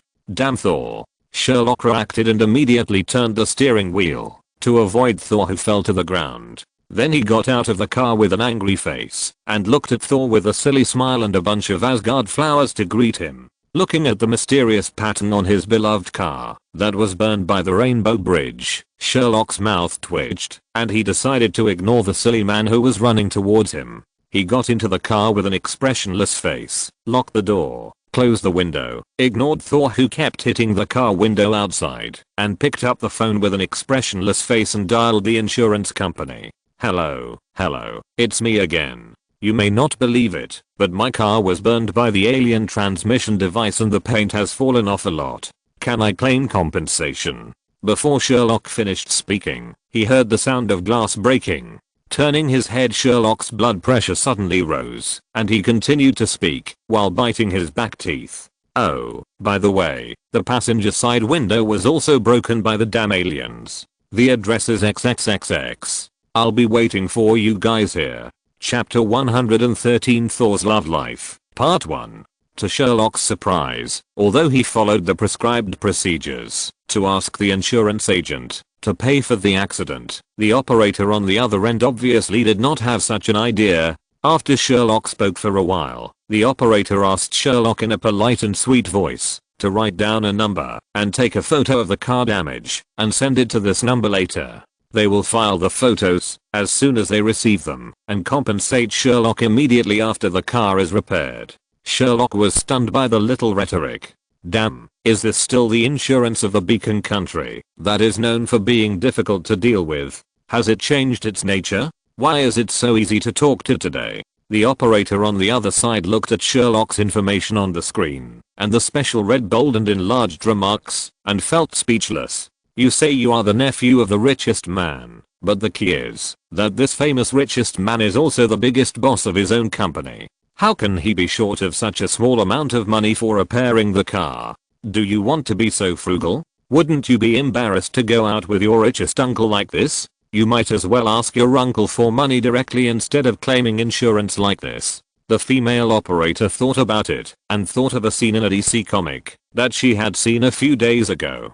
Superman stood at the gate of the farm that had just been taken over and looked at the bank employees who had just packed the assets and put the assets back in place with surprise. Turning around and looking at Batman beside him, he asked, "How did you do it?" Batman answered calmly, "I bought the bank." But at this moment, Batman's face was tony and Superman turned into Sherlock, who was smiling brightly on the screen. "See, I seem to have discovered something incredible. Uncle and nephew CP." Sherlock had no idea that the female operator on the other side of the phone had already started to imagine some indescribable scenes of domineering CEOs in her mind.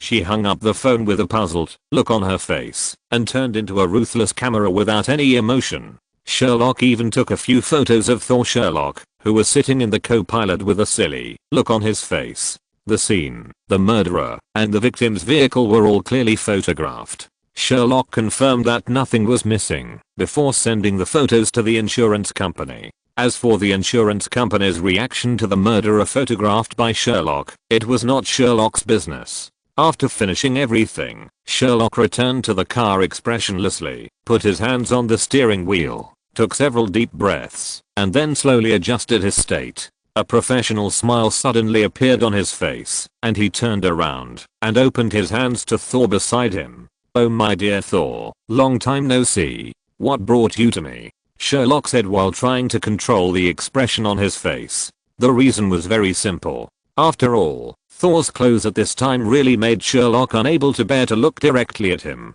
Thor was wearing a pink suit and a white shirt at this time. The style was very Asgard style, but the color was really hard for Sherlock to see through. However, this is not the most eye-catching thing. The most eye-catching thing is that on Thor's chest, for some reason, there is an embroidered pattern that Sherlock is very familiar with. Yes, that's right. It's the Hello Kitty cat head with Thor's characteristics printed on the Mjolnir hammer when Sherlock spoofed Thor. By the way, where is Thor's Mjolnir hammer? Thor on the other side didn't feel anything strange about Sherlock at all, and even sat upright when he saw Sherlock looking at his clothes, as if he was very proud. Seeing Sherlock open his arms, Thor naturally hugged Sherlock enthusiastically and then explained to Sherlock with an excited face, "Long time no see, brother. I'm telling you a secret. I ran away secretly. I wanted to come and see Jane during the New York War, but I was obviously busy dealing with my stupid brother at that time. Now I finally have time to see Jane. I wonder if she is doing well. By the way, did you see my heroic appearance during the New York War? Wasn't it handsome? I think Jane must have seen it too." As Thor spoke, pink bubbles began to appear around him. That shy look made Sherlock's mouth twitch, and he almost couldn't maintain his fake smile. Fortunately, Thor's situation came and went quickly. Thor soon reacted and looked at Sherlock beside him with a serious face and asked, "By the way, what do you think of my outfit? I specially asked the tailor in Asgard to make it according to the clothes on Earth. How about it? Is it formal?" After hearing Thor's words, Sherlock wanted to curse. Out of the anger of a single dog, Sherlock smiled and answered Thor's words. "Well, it's very formal, but it's still a little bit off. Get out of the car and wait for me. I'll go to the trunk and get something for you." After saying that, he got out of the car without caring about Thor's reaction and ran to the back bucket to pretend to search, but in fact he found a hat and a bottle of hair wax from his library. Sherlock even secretly used magic to change the hat to a popular color, green. Anyway, these stupid foreigners didn't know what the green hat meant, and Sherlock was playing with the information gap. Salnag didn't know what Sherlock's hat meant, and squatted down according to Sherlock's order. He saw Sherlock smearing his hair like a dog licked it, and then put the hat on his head. Thor was pretty beautiful. To be honest, such bright eyes really fit Thor's aesthetics. Seeing Thor looking at his new look with satisfaction, Sherlock didn't say much. For a moment, the anger that his car was destroyed by Thor again dissipated by half. Then he looked at Thor and asked what he wanted to ask just now. "Thor, where is your hammer?" At this time, Thor was looking at Sherlock's rearview mirror and was admiring himself. When he heard Sherlock's question, he didn't even turn his head and answered directly, "I didn't bring it with me. I put it in Asgard for maintenance. You know, Mjolnir played a great role in the Battle of New York. Of course, it needs to be well maintained after the war. Besides, I came to Earth this time to meet Jane, so I don't need Mjolnir." After hearing Thor's words, Sherlock was surprised. Thor, who loves hammers like his life, now has something that can rank before Thor's Mjolnir hammer? Well, it's not quite appropriate to say something. After all, Jane is a living person and a great beauty. Sherlock nodded with an extremely strange expression, and then continued, "Okay, for the sake of brotherhood, Jane is there. I'll drive you there." Chapter 114, Thor's Love Life, Part 2. After hearing Sherlock's words, Thor naturally turned his head and looked at Sherlock with a puzzled look. "Of course, my friend. Otherwise why would I come to you? Of course, I don't know Jane's location and need your help." As Thor spoke, he reached into his crotch and took out a crumpled note in a short while and handed it to Sherlock. Sherlock almost couldn't hold back when he saw Thor's actions. His eyes were full of disgust, and he didn't want to pick up the note Thor handed over at all. Don't know Jane's location? Thor is undoubtedly a fool. Sherlock doesn't believe that Heimdall, the ninth gatekeeper of Asgard, doesn't know Jane's location. It's obvious that he didn't want to tell Thor and died. But obviously, Thor didn't see the disgust in Sherlock's eyes. He grabbed one of Sherlock's arms with one hand and directly put the note in Sherlock's hand. Sherlock had a look of astonishment on his face. Although he hated Thor's note, he could not resist Thor's power. He could only pinch his nose and accept it. Then he carefully pinched a corner of the note with 2 fingers of his other hand, and then slowly lifted the note. He then used 2 fingers of his other hand to slowly open the note. The content on the note was very simple, just a phone number. Sherlock's eyelids jumped when he saw it. Damn it, if you want to call, just say it. It's not like I don't have Jane's phone number. Why make it so precious and mysterious, and in the end it's just a phone number. Sherlock rolled his eyes and decisively let go of the note that he had been holding with his fingernails. He waved his hand and found a disinfectant wipe from the library and wiped his hands. Thor, on the other hand, was quick to grab the note before it fell to the ground and then stuffed it back into his crotch. His movements were smooth and flowing, which made Sherlock's eyelids jump. Speaking of which, can't you just keep Jane's phone number safe? Hearing Sherlock's complaints, Thor chuckled and explained to Sherlock mysteriously. Of course, that's Jane's phone number. I asked my mother to sew a small hole in my underwear specifically for Jane's phone number. Believe me, it won't get lost. Looking at Thor's silly expression, Sherlock confirmed that he was a fool and there was no hope for him. How could Frigga, who was so smart and gentle, give birth to a fool like Thor? The most important thing is that she can still spoil Thor like this and sew it whenever she wants. If Frigga knew about Sherlock's complaints, it is estimated that the always elegant and gentle Frigga would also break down and pull Sherlock's collar and yell, "Do you know the power of an older naughty child?"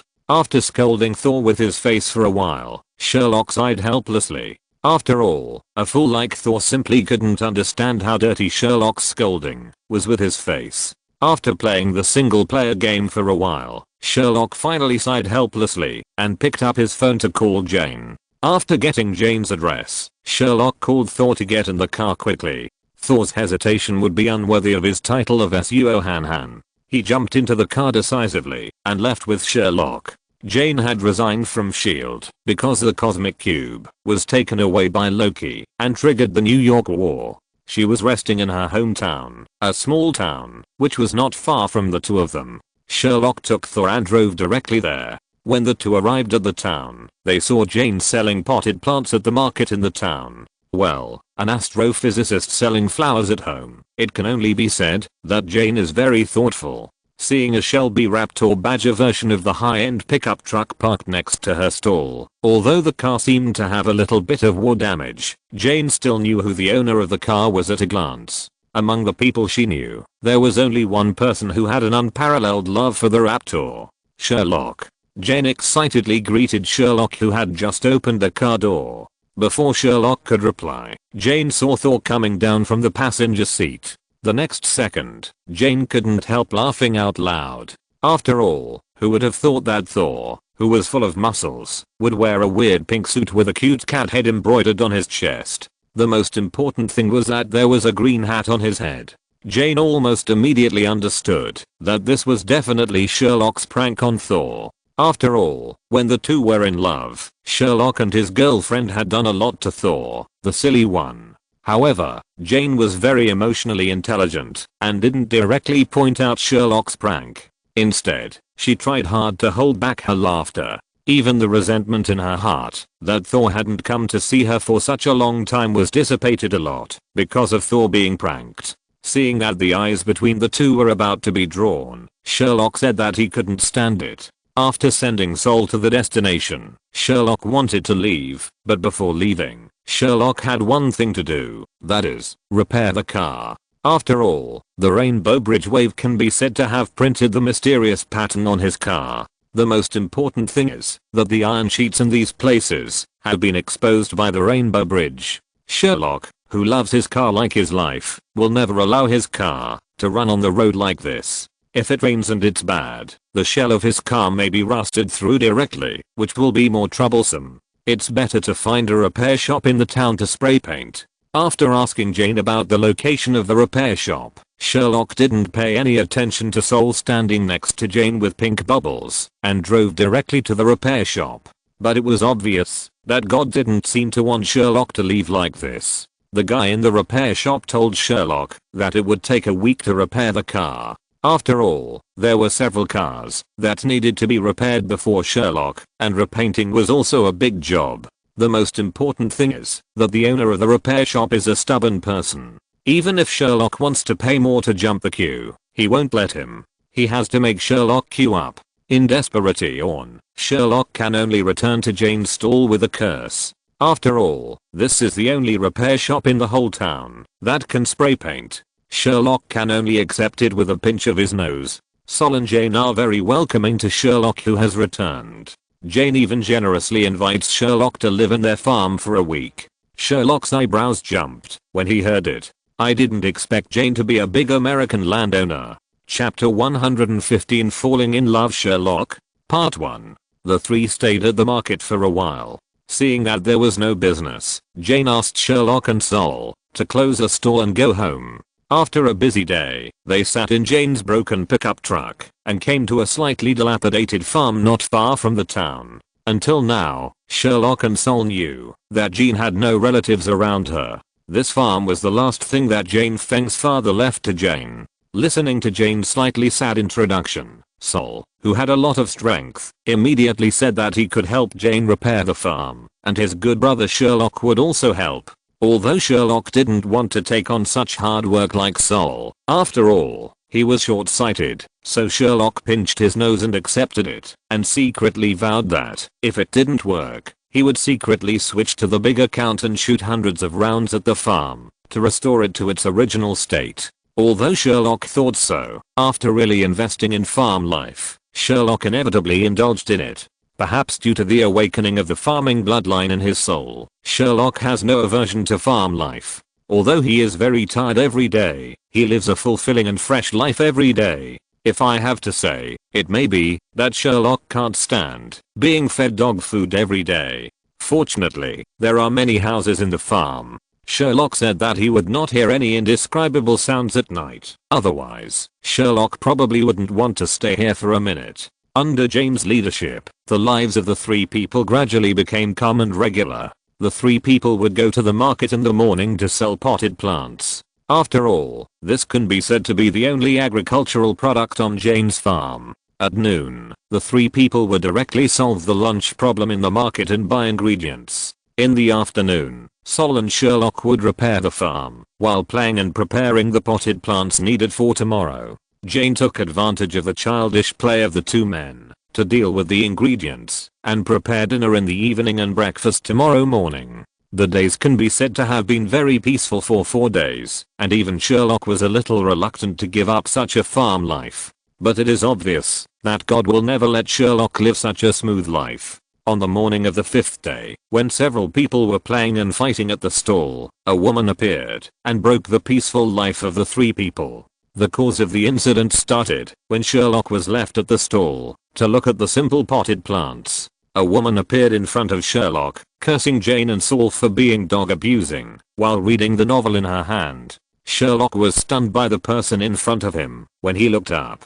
The reason is that the woman in front of him is above Sherlock's aesthetics, without even the slightest deviation. Anne Hathaway. Surprised, Sherlock even called out the woman's name directly. Listening to Sherlock's words, and seeing Sherlock looking at himself with a dazed look on his face, the woman in front of him didn't even smile, and then said to Sherlock, "I'm sorry, I'm afraid you've got the wrong person. My name is Anna Hathaway." After hearing Anna's self-introduction, Sherlock still hasn't come back to his senses. Deep in his heart, he is constantly howling with excitement. Could it be that Brother Deadpool really heard my call? Although he didn't steal Catwoman, he stole Anne Hathaway from the parallel world. Seeing that Sherlock was still staring at her blankly, Anna stretched out her hand and waved it in front of Sherlock's eyes with some amusement. Sherlock suddenly came back to his senses, just like a little fan meeting his idol, and said his name to Anna very nervously. "Oh, sorry, my name is Sherlock Felix. How can I help you?" After listening to Sherlock's words, Anna smiled helplessly and then continued to talk to Sherlock. "Well, although I'm sure you've got the wrong person, it's okay. I don't really care. Can you introduce these flowers to me? I want to buy a potted plant." After listening to Anna's words, Sherlock came back to his senses and quickly introduced his own flower varieties to Anna. To Sherlock's surprise, although the beauty in front of him looked exactly like Anne Hathaway and looked weak and frail, Her personality was not at all consistent with her appearance, and even made Sherlock feel like a Catwoman was right in front of him. The way she selected the potted plants was also like a kitten, full of curiosity about every plant. After picking and choosing, he finally bought a small pot of common roses and a pot of mint. Sherlock almost dazedly accepted the cash handed over by Anna, and even waited until Anna left before he recovered. Even Jane and Sol, who were watching the whole process, did not notice Sherlock. After Jane and Sol looked at each other, Sol saw a smile like a little devil in Jane's eyes, and understood Jane's thoughts almost instantly. As lovers, they naturally cooperated well. When they ran to Sherlock, they talked about the success of love. Jane was the main force and Sol was the assistant. Not to mention, Sherlock, who was still immersed in Anna's beauty, didn't react at all. He was as if he had been reduced in intelligence, and successfully got excited by Jane and Sol's tricks. At that moment, he rushed in the direction where Anna left without any hesitation. Seeing Sherlock leave, Jane and Sol's eyes were full of smiles. It was hard to imagine that someone like Sherlock could fall in love. Sherlock, who was full of enthusiasm, almost took out all the courage of his two lives and ran to Anna's car, stopped Anna's car at once, and took out his mobile phone to ask for Anna's contact information. Anna was stunned by his rash actions. Fortunately, although Sherlock was rash, his face and figure were very good. Anna agreed to Sherlock's request and didn't even mind going on a date with Sherlock directly. Sherlock's blood surged, and he even felt that a huge pie fell from the sky and hit his head directly. At this moment, the image of Thor was infinitely elevated in Sherlock's mind. Thor, you will always be my good brother, and I will never call you silly again. Anna looked at Sherlock's silly look and felt quite amused. You know, boys like Sherlock with oriental thinking are like phoenix horns and scales in the entire Western world, which naturally aroused Anna's interest. Anna had nothing to do, so she was naturally not in a hurry to leave. She got out of the car and locked it, and started to take Sherlock with her. The two began to wander around the town together. Not to mention, after understanding this, Anna was surprised at the coexistence of implicitness and enthusiasm in Sherlock's oriental thinking, and the coexistence of gentlemanliness and enthusiasm in his behavior. She also had a good impression of Sherlock.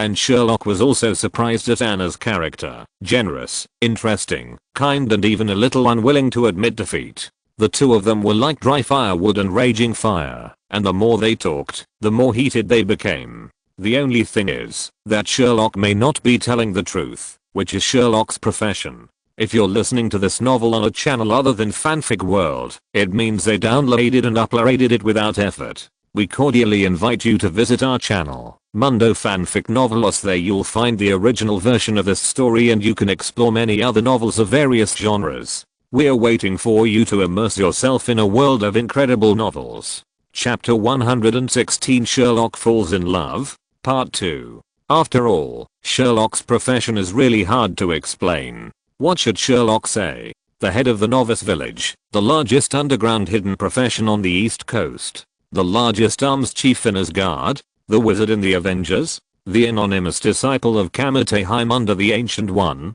Any of these things would be either very punishable or unbelievable in the eyes of ordinary people. So after thinking about it, Sherlock could only tell Anna that he just inherited a little bit of his parents' inheritance and opened a gun store to make a living.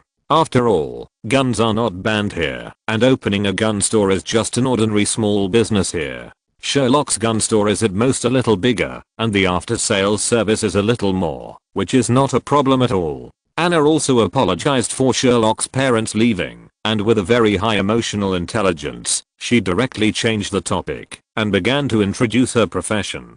Speaking of which, it was the first time Sherlock knew that there was such a profession called art exhibition planner. The main responsibility is to fly around the world, arrange exhibitions of various artists and sell artworks, and maximize the value of artists. The two spent a whole afternoon in the town. The magical thing is that a wizard like Sherlock did not feel the slightest bit of fatigue, and even felt a little unsatisfied.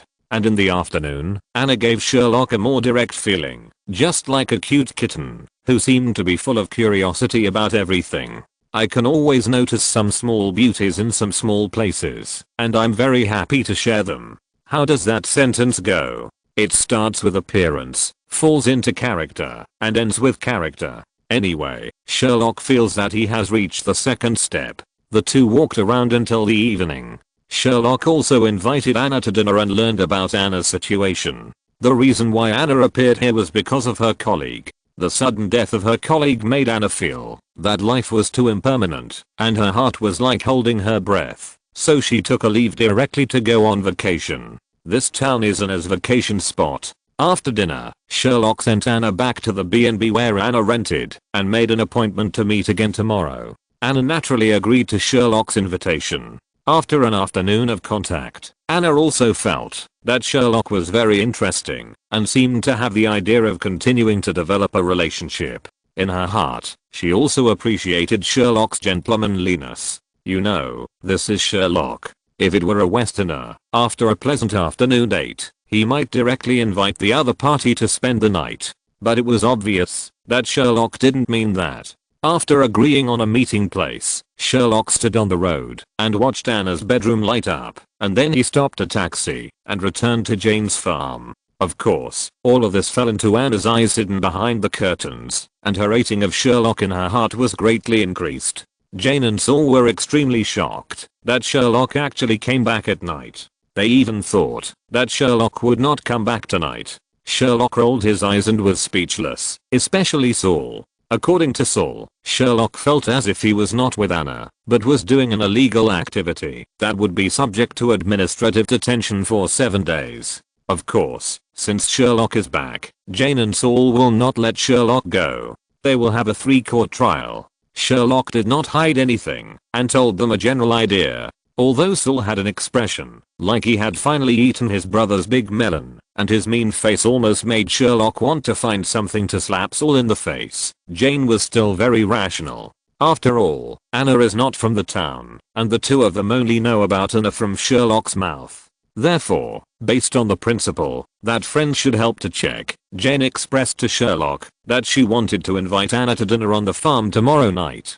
After listening to Jane's idea, Saul immediately agreed. Although as a fool, Saul did not think as much as Jane, but thinking that he could also be an assist to his brother, Saul was extremely excited. Under pressure from the two, Sherlock and Anna sent text messages to explain the situation, and Anna readily agreed to Jane's invitation. After Sherlock told Jane the news, he went to talk to Anna on the phone with pink bubbles all over his body and holding his mobile phone. Until the next morning, when Sherlock followed the car to the town again and saw Anna, Sherlock was stunned.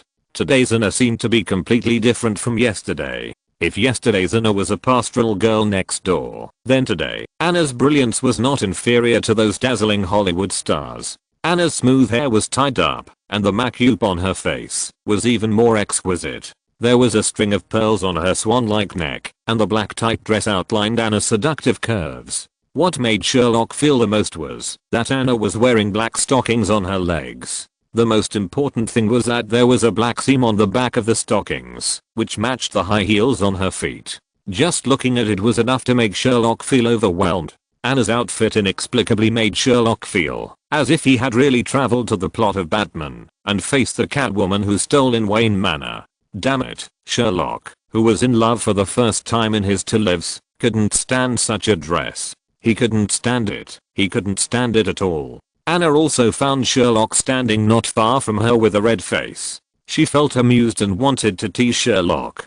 She walked to Sherlock's side gracefully and gently took Sherlock's arm. Feeling Sherlock's body tense up, Anna asked quietly in Sherlock's ear with a smile, "Does it look good?" This sentence broke Sherlock's defense. Sherlock, who had never held hands in his 2 lifetimes, could not resist such temptation. His face was already red and almost smoking. Even his whole body became stiff, and he could not even say a word. Anna couldn't help laughing, as if she had discovered something funny. Fortunately, although he couldn't resist, Sherlock still forced himself to calm down, and stammered to affirm Anna's outfit. At least it didn't delay today's date. But today's Anna is different from yesterday. In Sherlock's view, today's Anna is full of temptation, whether it is accidentally lifting her hair, or looking at him with a smile. No, to be more precise, it should be the coexistence of temptation and beauty, and the fatal attraction in the purity. In short, Sherlock spent the whole day in a daze and even felt nothing, and the sun was about to set. If Anna hadn't reminded him, Sherlock would have even forgotten that there was a dinner party waiting for them at night with Jane. Chapter 117. The disappeared Anna and Sherlock, who travels thousands of miles to chase his wife. Fortunately, Anna reminded Sherlock that Jane and Thor were still waiting for him at the farm, so he drove Anna's car to Jane's farm. There was no other way, because Sherlock's car was still under repair and he couldn't drive it out. When they arrived at Jane's farm, Jean had already prepared a table of delicious food for them, and Anna was surprised to see Thor appear at the table. After all, Thor was one of the Avengers in the Battle of New York. Looking at the whole world, the most talked about topic now is probably the Battle of New York. As expected, the topic of several people quickly focused on Thor, who did not hide anything and openly told the whole process of how they met and what happened in the Battle of New York. Of course, Thor did not let go of any of Sherlock's pranks at the time and told Anna the whole process in detail. Sherlock had to explain himself from time to time, blushing and scolding Thor in his heart. He had just released Thor from the blacklist a few days ago, but now Sherlock added Thor back without any hesitation. Damn it, I'll let you expose my shortcomings in front of a beautiful woman. Things will change over time, Thor, you idiot. Just wait for me. Apart from this bad friend and the resentful brother, what surprised Sherlock the most was the relationship between Jane and Anna. In just a short while, the relationship between the two heated up like a rocket. Before they even finished their meal, they had become good girlfriends who could talk about anything. In addition, Jane's face was similar to Natalie Portman, which always gave Sherlock the feeling that he was not at the farm table, but at some Hollywood awards ceremony where Natalie was fighting Hathaway. This dinner was a great pleasure for both the host and the guests. Even the idiot Thor invited Anna to spend the night at the farm with a righteous look on his face, saying that there were many rooms. Sherlock's eyebrows jumped when he heard this. Sherlock could hear this little abacus from so far away from Thor. But what Sherlock didn't expect was that in the face of Thor's invitation, Anna secretly glanced at Sherlock and actually agreed. Sherlock's face was blushing all of a sudden. Should he find Anna tonight? Or Anna? Or Anna? How to say it? Although the plan of several people is very good, Sherlock also feels that he seems to be able to develop further with Anna tonight. But unfortunately, there are unexpected changes in the weather and the moon is sometimes bright and sometimes dim. Anna, who had just finished the dinner, received a call from her boss. It seemed that there was something urgent that Anna needed to deal with. In desperation, Sherlock could only send Anna to the airport with his eyes wide open. And when he left, he received a kiss from the beauty and hurriedly said goodbye to Anna. Fortunately, the two still have contact information. Although they can't meet, it doesn't delay their communication at all. So, in the 3 days after Anna left, Sherlock relied on text messages to relieve his love sickness. But what Sherlock couldn't understand was that everything was fine for the first 3 days, but on the 4th day, Anna inexplicably lost contact. It was as if she had disappeared from the world. Anna could not be found by phone, text message, or even the internet. Sherlock's text message was like a stone sinking into the sea and there was no reply. Sherlock was very disappointed. Sherlock, who had never been in love, even felt that he was heartbroken. Fortunately, Jane and Saul were quite considerate and kept comforting Sherlock. Saul even thought about whether Anna was in danger or her phone was stolen. It would have been better if Saul didn't say anything. Once he said it, Sherlock became more worried. The whole person showed a little panic. In the end, it was Jane who made the final decision and went to find Anna. Sherlock was also a little worried about Jane's proposal. He seemed to be afraid of being misunderstood by Anna and never dared to take this step. Sherlock didn't know where Anna was at this time. Could this be difficult for Jane, a doctor? After Jane's deception, Sherlock finally agreed to go and see what Anna was like. After all, even if they broke up, Sherlock wanted to know clearly. As for Anna's location, Jane used her computer skills directly. If you say a doctor is a doctor, it's really true. After a series of fancy operations on the computer, she successfully located the last place Anna appeared, London. Sherlock was stunned by the series of operations, and his heart was full of a sense of inexplicable power. After a few people thought, it's a vacation anywhere anyway, so it's okay to go to London. Finding Anna is double happiness, and if you can't find her, it's just a trip. The only problem is Thor. You know, Thor didn't bring his hammer, so it's impossible for him to fly there by himself. But if he wants to fly, Thor, an alien, has no identity to get on the plane. He doesn't even have a driver's license. Fortunately, Sherlock is quite awesome. He called Tony on the spot and asked for Tony's private plane. That afternoon, several people rushed to the airport and embarked on the journey to London. Travel can heal everything. This sentence is not just a saying. Just sitting on the plane, Sherlock felt healed. Coupled with the influence of Jane and Saul, Sherlock gradually forgot the unhappiness in his heart. Sherlock himself is a very open-minded person. The main opportunity of his two lives together is a Buddhist and fun. Therefore, Sherlock gradually let go of his worries about Anna on the plane and began to laugh with Jane and Saul. After all, as Jane said, if you find it, it will be double happiness. If you can't find it, just treat it as a broken heart and travel to relax. Soon with the landing of the plane, several people happily set foot on the land of London, declined the car arranged by Tony, and several people happily took a local taxi. The most important thing is that Sherlock doesn't want Tony to know what he is doing here, otherwise he will definitely be laughed to death by this guy. Jane and Saul have no opinion on Sherlock's arrangement. The main thing is to accompany. John Bull's taxi is unique in the world. The small car full of British style can actually carry 6 passengers, and the luggage is placed on the co-pilot. The people who saw it were all amazed, and then they all squeezed into the car. After telling the driver the hotel, they discussed how to find Anna all the way. Basically, taxi drivers all over the world have a common problem, that is, they are very talkative. In just a short while, the driver started chatting with Sherlock and the other two. Sherlock had nothing to be ashamed of. After all, he didn't know the driver. After explaining the purpose of the few people's visit, he got the frequent attention of the taxi driver. It was an ordinary trip up to here, but soon, Sherlock found out that he was wrong, and he was wrong in an outrageous way. This trip was an unexpected overtime trip from the beginning. Chapter 118 Sherlock is kidnapped. The three of them discussed for a long time in the taxi, and then Jane remembered that he should check what art exhibitions are currently in London. After all, according to Anna, he is a planner of an art exhibition, so he must be inseparable from art exhibitions.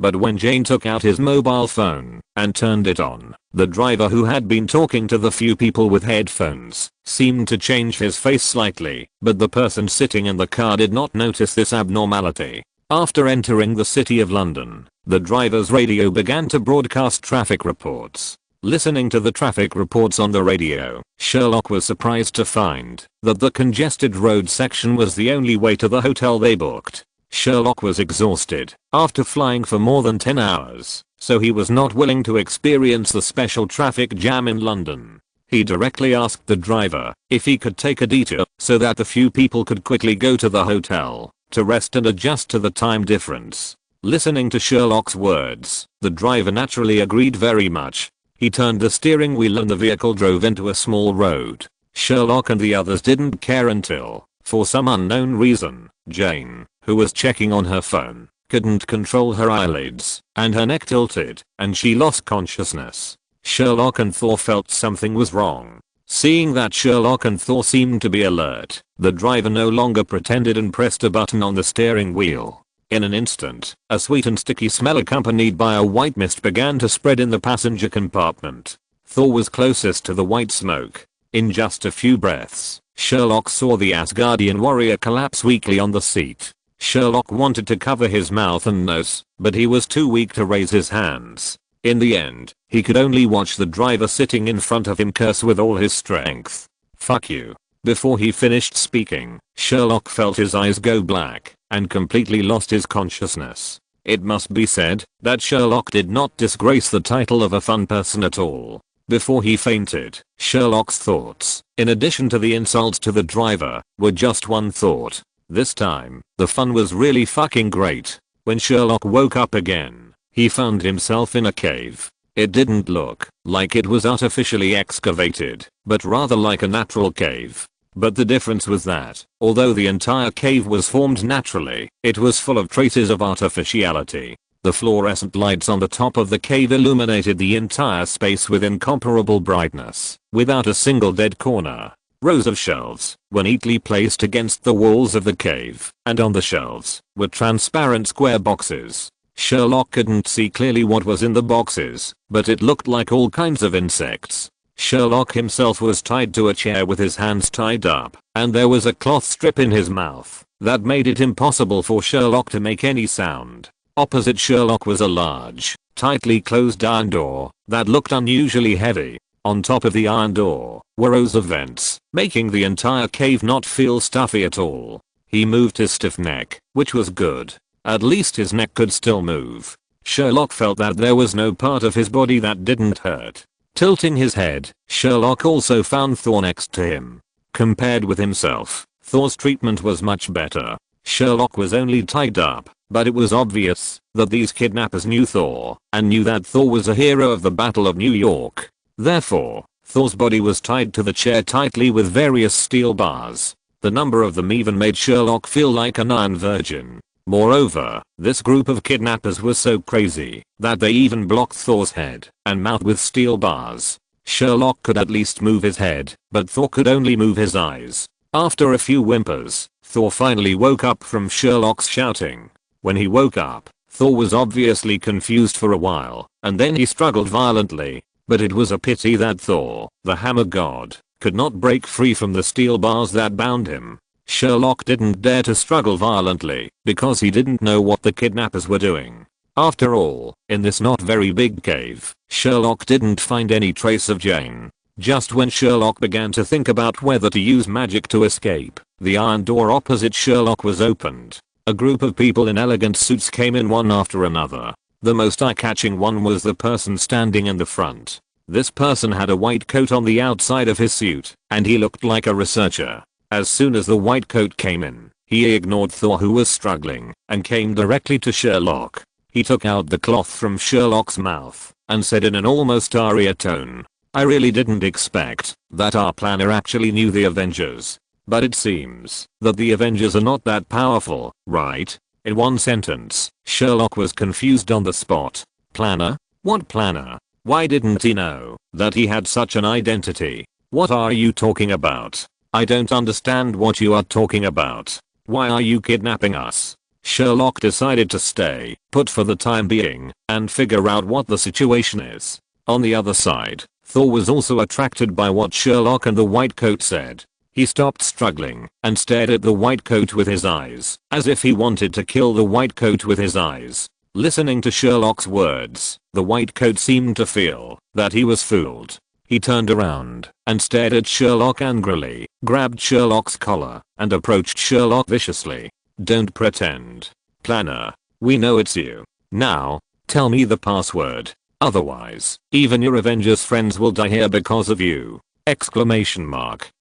"I swear," the white coat said to Sherlock viciously. When he mentioned Thor, he looked at Thor, who was tied up beside him, with disdain. This time, Sherlock was completely confused, looking at the white coat in front of him with a silly face. "Password? What password? No matter what you want, I can only tell you that I don't know. You caught the wrong person. Where is the girl with us?" Hearing that Sherlock not only did not answer his question, but even dared to ask back, the white coat seemed to be completely irritated by Sherlock. He took a transparent box from the shelf and used long-handled tweezers to pick out a bug as big as a child's fist from the box, and came to Sherlock. "Last chance, planner.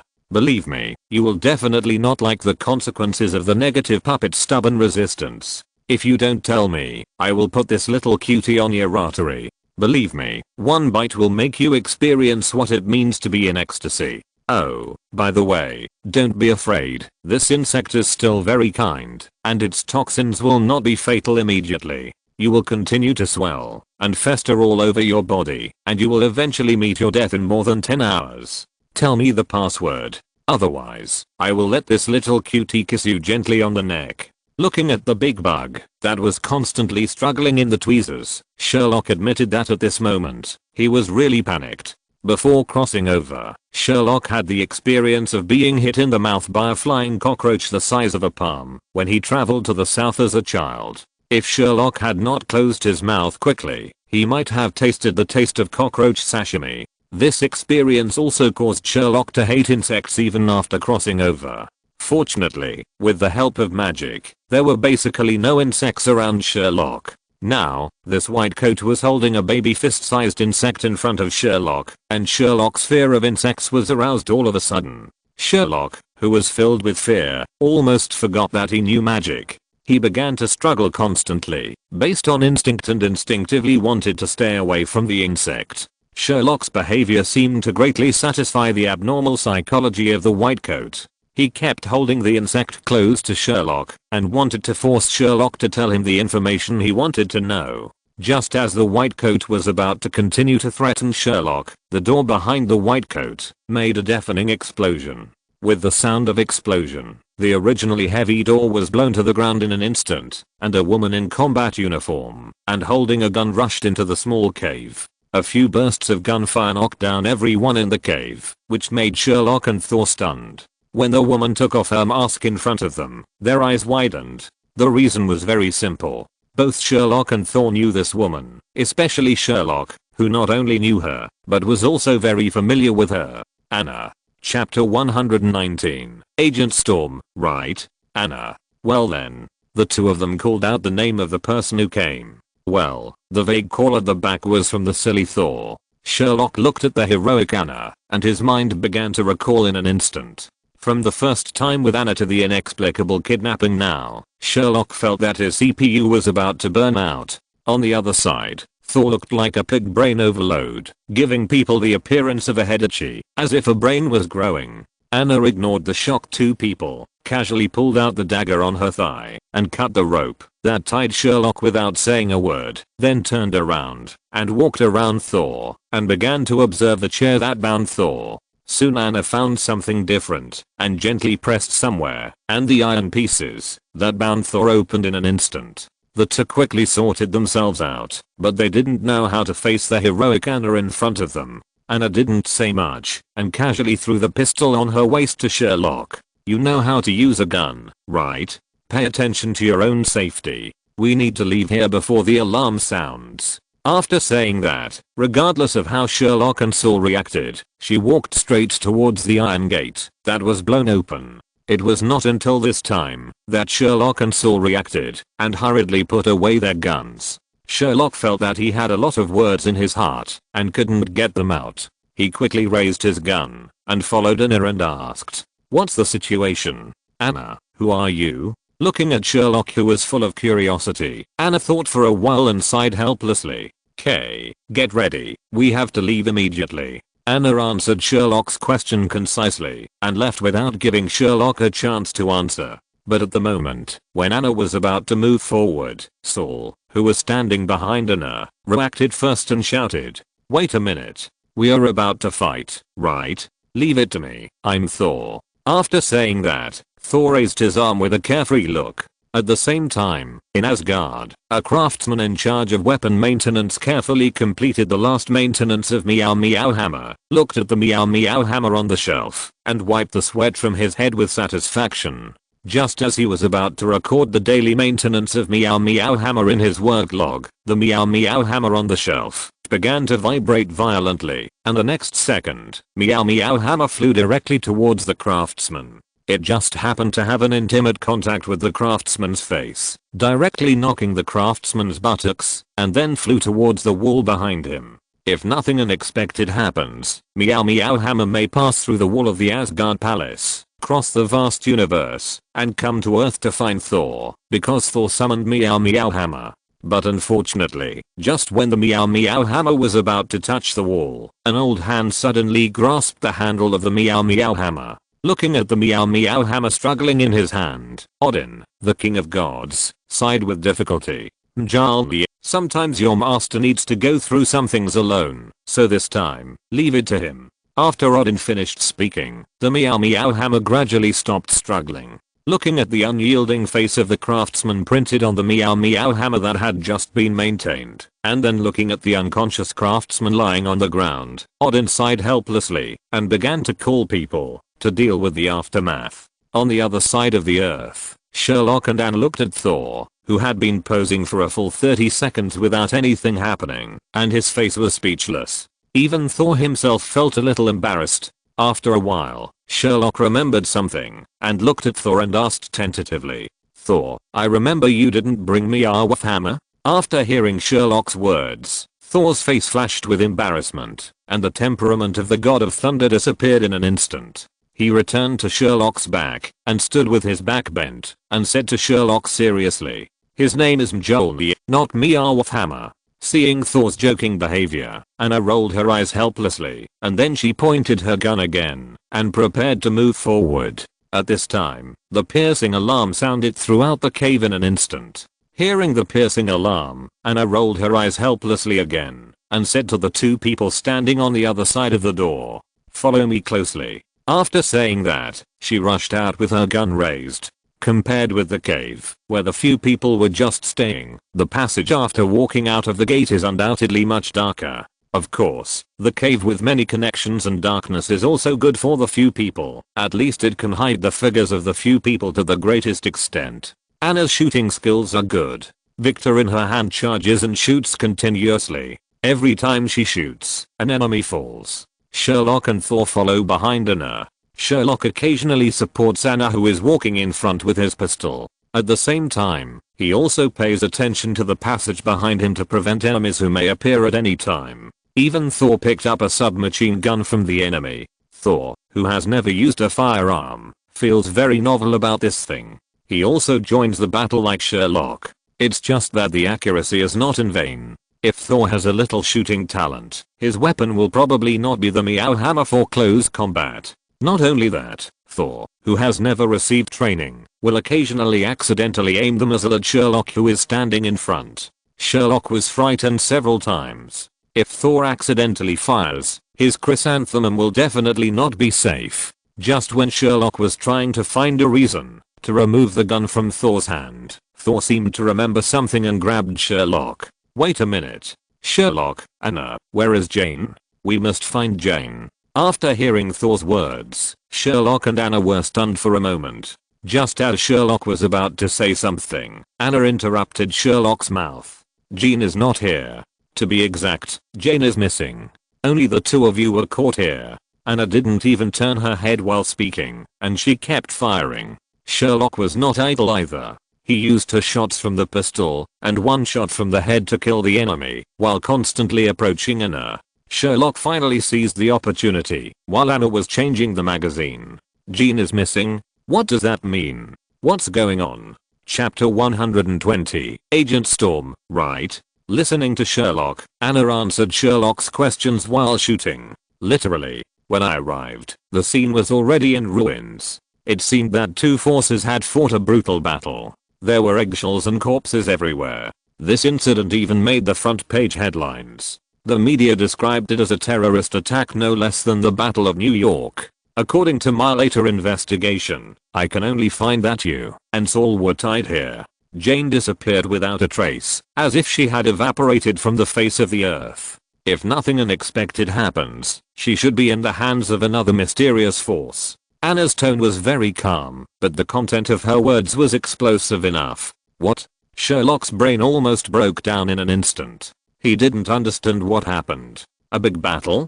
Damn it, in the battlefield full of bullets, he and Saul actually appeared here without any injuries. I have to say that this is also a different kind of miracle, but soon, Sherlock, who was sober for a moment, caught the point. While there was no one around, he immediately grabbed Anna, who was about to move forward. "Wait a minute. You said it was on the front page.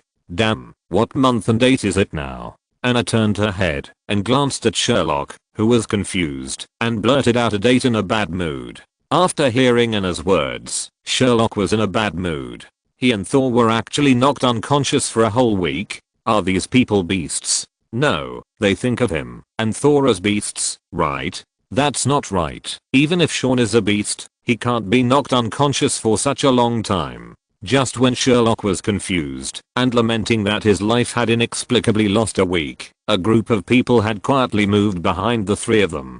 Fortunately, Thor discovered them and shouted, "Be careful," and Thor imitated Sherlock and started to shoot back, but compared to Thor's shooting level, the well-equipped enemy on the opposite side was obviously much stronger. Sherlock only heard Thor scream, and then he immediately reacted, shouted Thor's name, and immediately raised his gun to shoot back. After all, Sherlock had gone through 7 years of military training by his 5 uncles, and had also worked as a killer in a mainland hotel for a period of time. His marksmanship was naturally impeccable. In an instant, he emptied the magazine with 7 shots. The 7-man team on the opposite side all had a bullet hole in their foreheads, and fell to the ground. Sherlock's amazing marksmanship made Anna look at Sherlock with great difficulty. Fortunately, Sherlock did not pay too much attention to Anna at this time. He rushed to Thor, who was lying on the ground, and helped him up sadly. Before Sherlock started to cry, Thor opened his eyes and kept rubbing his abdomen, where he was shot. The whole person was wailing on the ground like a cooked shrimp. Sherlock was stunned and hurriedly pulled Thor's clothes apart. When he looked over, there was no bullet hole. There was only the bullet head tightly embedded in the skin, and a large area of bruises caused by the impact. My goodness, it turns out that Asgard is not only bulletproof in armor, but also in the flesh. Looking at Thor, who was howling on the ground, Sherlock felt that all his worries were in vain, and he even had the urge to shoot Thor in the ass a few more times. Fortunately, before Sherlock took action, Anna stopped Sherlock's retaliation and shouted at the two of them unhappily, "Get up quickly, if you are fine. Our equipment won't last long." Sherlock pulled Thor up from the ground unhappily and pushed Thor in front of Anna and said, "Here, bulletproof meat shield. Gap, it's useful." Hearing Sherlock's words, Thor doubted his life. "Damn it, I treat you as a brother, and you treat me as a meat shield, right?" Anna ignored Sherlock's cleverness and casually pulled Thor behind her, and then continued to move forward with the gun raised. But Sherlock, who was full of doubts, how could he let Anna go? "Wait, tell me who the planner is? They keep calling me the planner." After hearing Sherlock's words, Anna became extremely angry, like a cat whose tail was stepped on. She came to Sherlock and pushed him against the wall. "They actually asked you about the planner? The planner would step on that shoddy and unlucky trap in London? WTF, stop joking, okay?" Putting aside Anna's emotions, words and the surrounding environment, the posture of the two was quite ambiguous, like the feeling of a wall down, but it was a reversed wall down, with the woman being strong and the man being weak. Sol, who had just recovered, turned around and saw Anna was doing a wall down on Sherlock. It might be because the surrounding lights would dim or the pain that had just been suppressed that Sol did not hear the conversation between the two. Seeing the ambiguous posture of the two, Sol was speechless. "I say, can you two pay attention to the environment? Is it time for you two to fall in love now?" It would have been better if Sol didn't say anything. Once he said it, the two of them reacted quickly and cursed Sol in unison. "Get lost." Seeing that the two people seemed to be difficult to deal with, Thor scratched his head awkwardly. Anna rolled her eyes at Sherlock and ignored them and continued to move forward with her gun raised. Fortunately, no enemies appeared at this time. After turning a corner, the three of them came to a large and bright cave, which looked like the kitchen of the people in the cave. There were iron tables and kitchen utensils everywhere. As soon as the three of them entered the cave, a large number of enemies with guns emerged from the opposite passage. Sherlock overturned the table in front of him in a hurry and secretly added a layer of protective magic to the table. Sherlock didn't want to be shot into a sieve while hiding behind the table. Listening to the crackling sound of bullets hitting the table, Sherlock leaned behind the table with a pistol in his hand and sighed. "What kind of art exhibition planner is this?" As soon as the voice fell, Sherlock reacted in an instant and looked at Anna hiding beside him with a shocked face. "Fuck, you're the planner." Seeing Sherlock react, Anna rolled her eyes in annoyance, left a sentence to Sherlock, "Cover me," and flew behind the stove. Seeing that Anna seemed to be about to start counter-attacking, Sherlock also reacted in an instant, took out a grenade from the library, pulled the safety, and threw it behind.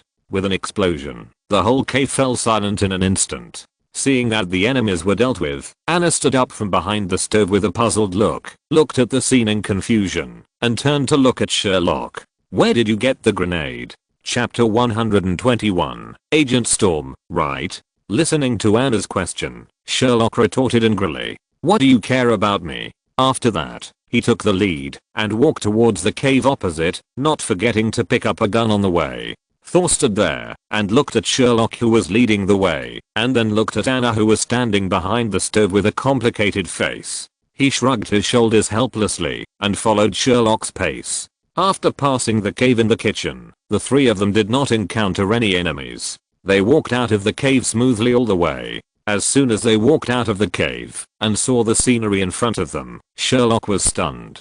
Although he knew that he would not be able to continue in the city of London after being unconscious for a week, the wilderness in front of him was a bit exaggerated. Sherlock even dared to swear that if there was such a desert landscape in London, Sherlock would dare to eat the British Isles one by one. Seeing Sherlock looking at the scene in front of him without saying a word, Anna came up from behind and patted Sherlock on the shoulder, and Sherlock woke up. "Where the hell is this?" Sherlock asked Anna a soul-searching question. "The Middle East." Anna's answer was also concise and shocking, without any hesitation. Sherlock was speechless. In addition to the big pit of S.H.I.E.L.D., now these terrorists have the ability to make two living people run from London to the Middle East, a place where no one lives, without anyone noticing. Damn, how can you be a terrorist with this ability? Aren't the 5 social insurances, 1 housing fund and statutory holidays good? And the damn convalescent leave? Sherlock said he couldn't figure it out, not at all. Anna ignored Sherlock's sighing alone and took Thor to the 2 all-terrain vehicles not far from the cave entrance. The 2 all-terrain vehicles are high-end at first glance. Just look at the huge machine gun on it and you will know that this thing is definitely the top of the high-end. Even if it is not, it can still bomb the guy in front of it and then become the top of the series. "What are you looking at? Come here quickly. We must." Anna's words were not finished yet, and a roar of engines came from a distance. A few people looked over and saw a convoy of 5 vehicles speeding towards the cave entrance. There was a huge Leoganma heavy machine gun on the roof of each car, as if announcing that the 2 all-terrain vehicles were just younger brothers in front of these vehicles. Anna's face changed drastically. Before a few people could react, a man came out from the shooting tail of the front car, holding a weapon that Sherlock was very familiar with, and pulled the trigger at the 2 all-terrain vehicles. "RPG!" Sherlock shouted, and Anna pulled Thor beside her and lay down directly. With a violent explosion, the 2 all-terrain vehicles that were originally used as the escape tools of the 3 people were declared scrapped. Looking at this scene in front of her, Anna's eyes twitched fiercely and she pulled up the evil Thor beside her while fighting back helplessly with the gun in her hand and roared at Sherlock, who had just stood up. "Run." After saying that, he jumped down the slope beside the road. Sherlock and Thor followed Anna's example and jumped down. They slid down the mountain as fast as riding a slide. When the jeeps with heavy machine guns saw that they had escaped, they turned around and chased them.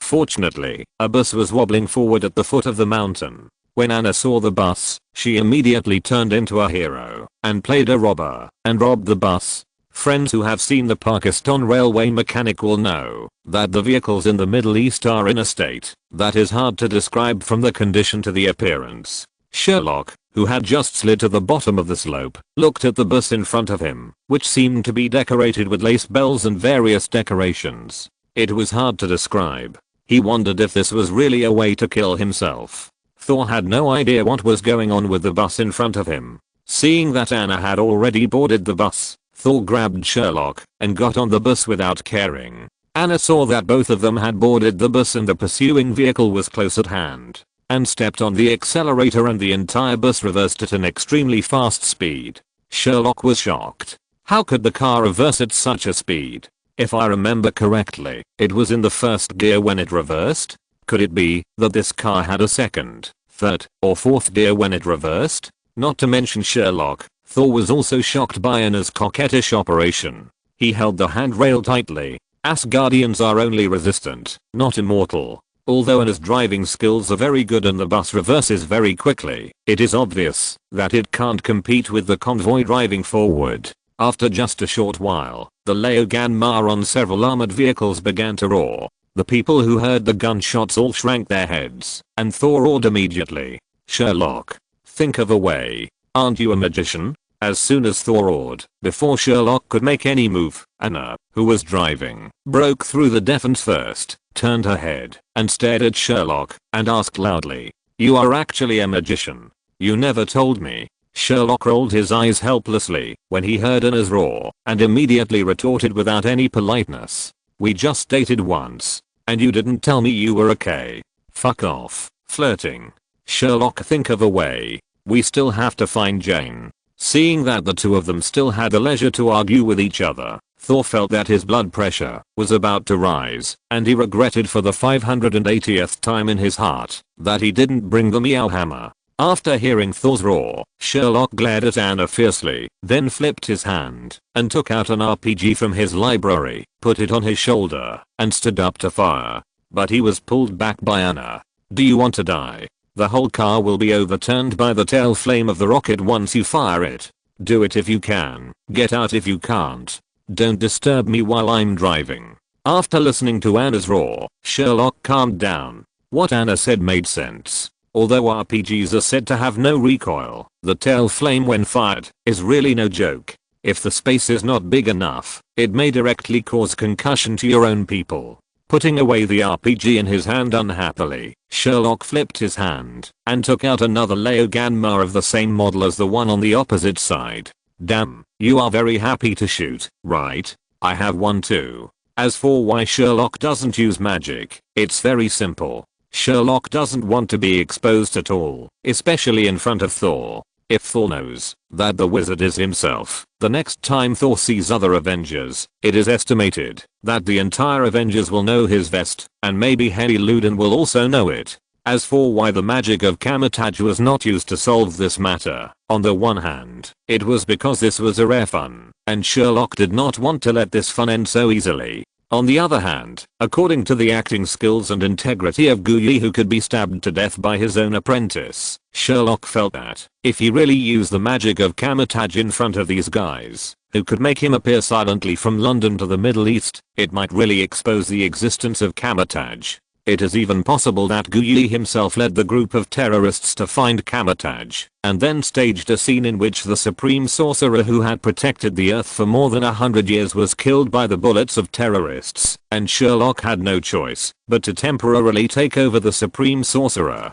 According to Sherlock's understanding of Guyi, this incident is absolutely possible, and the probability is not small. Sherlock, who does not want to be a 24-hour standby worker all year round, dares not bet on Guyi's acting skills and character, who was stabbed to death by his own apprentice. Chapter 122, Agent Storm, right? Seeing Sherlock casually placing the Leoganmar that he had taken out from nowhere on the operating table of the car, and then conjured up a big pineapple and threw it to Thor, who was standing behind Sherlock, and sent Thor to deal with the few enemies riding motorcycles in the direction of travel. Then Sherlock thought about it, and even took out 3 headphones, and threw one to Thor, Anna and himself. Anna immediately recognized what this thing was. It was a tactical headset produced by Stark, and it seemed to have been modified. It could block noise to a large extent, and it could also receive voices and footsteps on the battlefield, and even conduct short-distance radio communication.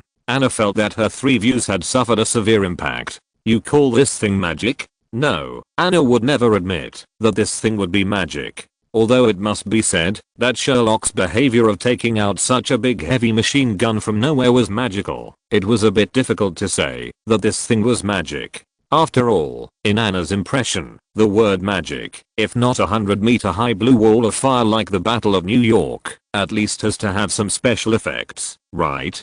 But look at Sherlock now. Except for the flames from the muzzle, where is the shadow of special effects? Not to mention special effects, Sherlock and Thor both look like whoever releases the trigger will be the grandson, and even the smiles on their faces are gradually covered by firepower. But that record, how to describe it? It deeply interprets what it means to be as fierce as a tiger. Looking at the record of 029, Anna can be said to have eyelids twitching. She even unconsciously looked at Sherlock with a little contempt.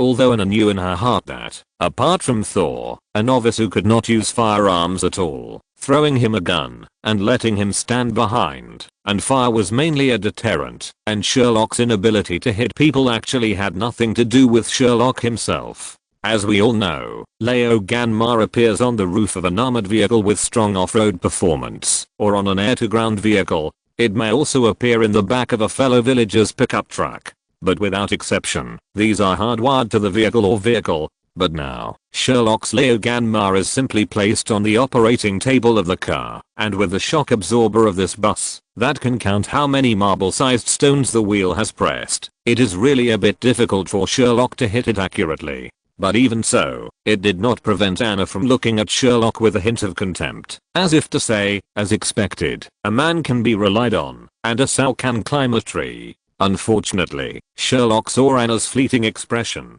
At that time, Sherlock was directly furious. What's that look in your eyes? What's that look in your eyes? I tell you what that look is. You can you up, no can no BB. I can't believe that we've only been on 2 dates, and I've been dragged into such a fun trouble. Did he mean to say it was fun? He definitely meant to say it was fun. Damn it, he was having a lot of fun, but this bastard actually dared to bite him back? At this moment, even if Anna was a good person, she couldn't help but break down. Bastard. First of all, you came to me on your own. Secondly, trouble? Damn it, you're also immersed in it, right? With your appearance, I damn believe your lies. A small boss who runs a gun store? You don't have anything, except your name and case information. Anna held the steering wheel with one hand, and pointed at Sherlock with the other hand, complaining without mercy. Even because of her anger, she didn't even look at the road behind her, but stared at Sherlock, as if she wanted to eat Sherlock. Sherlock was not panicked at all, and immediately grasped the key point in Anna's words. Okay, you finally let the cat out of the bag. You actually investigated me. After hearing Sherlock's rebuttal and questioning, Anna no longer tensed up, and waved her little hand, pointing at Thor, who was shooting with a smile in the back of the car with firepower. Don't think I don't know. You are not what you said. I can't find out how you came to London. Especially this guy. You bastard definitely didn't tell me the truth when we were dating. Sherlock felt that his blood pressure was about to rise, and he didn't care about shooting. He tried hard to suppress the urge to throw the barrel of the Leoganmar gun in his hand at Anna's face, and immediately refuted. Haha, are you okay? Why do I have to report to you when I came here? Besides, isn't it a bit difficult for the customs comrades on Earth to expect an alien to enter the country with a legal identity? Besides, how do I know that everything you said on the date was true? I'm not even sure if your name is Anna. I'm not sure if you came out to relax and take a vacation because of the death of a colleague. Listening to Sherlock's ruthless rebuttal, Anna felt her blood pressure rise all of a sudden. What was wrong with her that made her feel that this dog man in front of her was not bad? FXXK. You. What I say is the truth. Remember, my name will always be Anna Hathaway, and I did come out to relax and take a vacation because of the death of a colleague. Because that colleague betrayed K, I killed him myself. Just when Sherlock wanted to continue to talk back to Anna, Thor, who was firing and eating melons in the back, finally used up the bullets in his hand. Although no one was killed, Thor was satisfied anyway. Listening to the two people's increasingly heated argument, Thor knew that he couldn't let them continue. After all, James' whereabouts were still unknown, and it was not the time to start quarreling within the team. Immediately, Thor spoke up to interrupt the two people's quarrel. I say, can you two calm down a little? We are not on the bed of a hotel. We are fighting. Can you be serious? After hearing Thor's complaints, the two people who were originally angry looked at each other fiercely, snorted in unison, indicating that they were willing to pay attention to each other, and started to do their own things. Thor couldn't help but sigh when watching this scene, and then seemed to remember something, and ran to Sherlock with a smirk on his face, pointing at the pineapple that had been thrown on the ground after the bullets were fired, and said,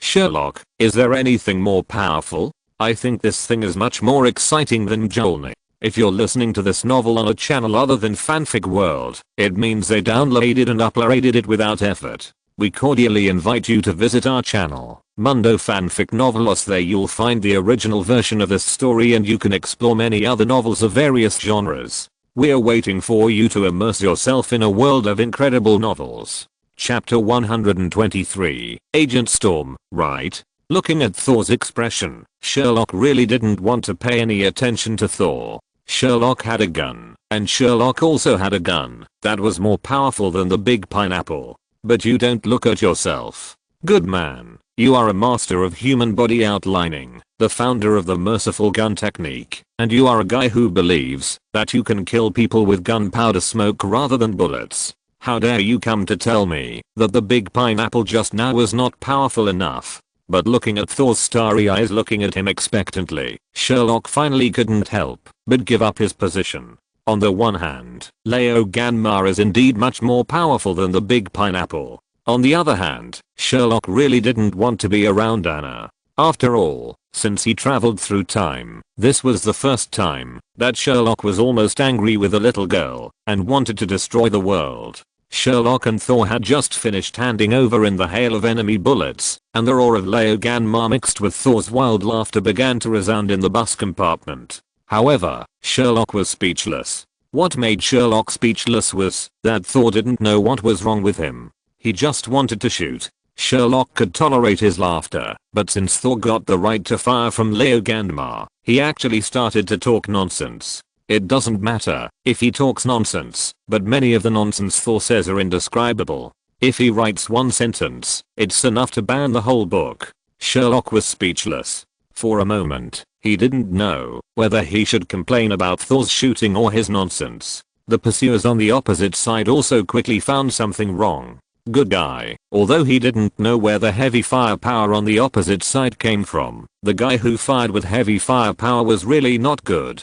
Up to now, I don't know how long the heavy machine gun has been roaring on my side, except for a poor guy who bluffed and made me more accurate. As long as I was sitting in my seat honestly, there was no scratch. Although the other side was so kind, as soldiers, they still had to fight back and take action. Although their gunners were kind, it did not mean that the driver was kind. Look at the woman driving the car. She relied on the weight of the bus and the terrain to deal with a car on her side and countless motorcycles that were outflanking. After the officer in the off-road vehicle was kind, he finally decided not to shoot anymore. After all, the superiors required them to catch them alive, so it was the best choice to jump on the bus and fight in close combat. As for the roaring machine gun, everyone chose to ignore it. After all, the gunner was really kind, especially the heavy machine gun that stopped for a while and roared again. It was even more kind that no bullets could be received, even if it was received.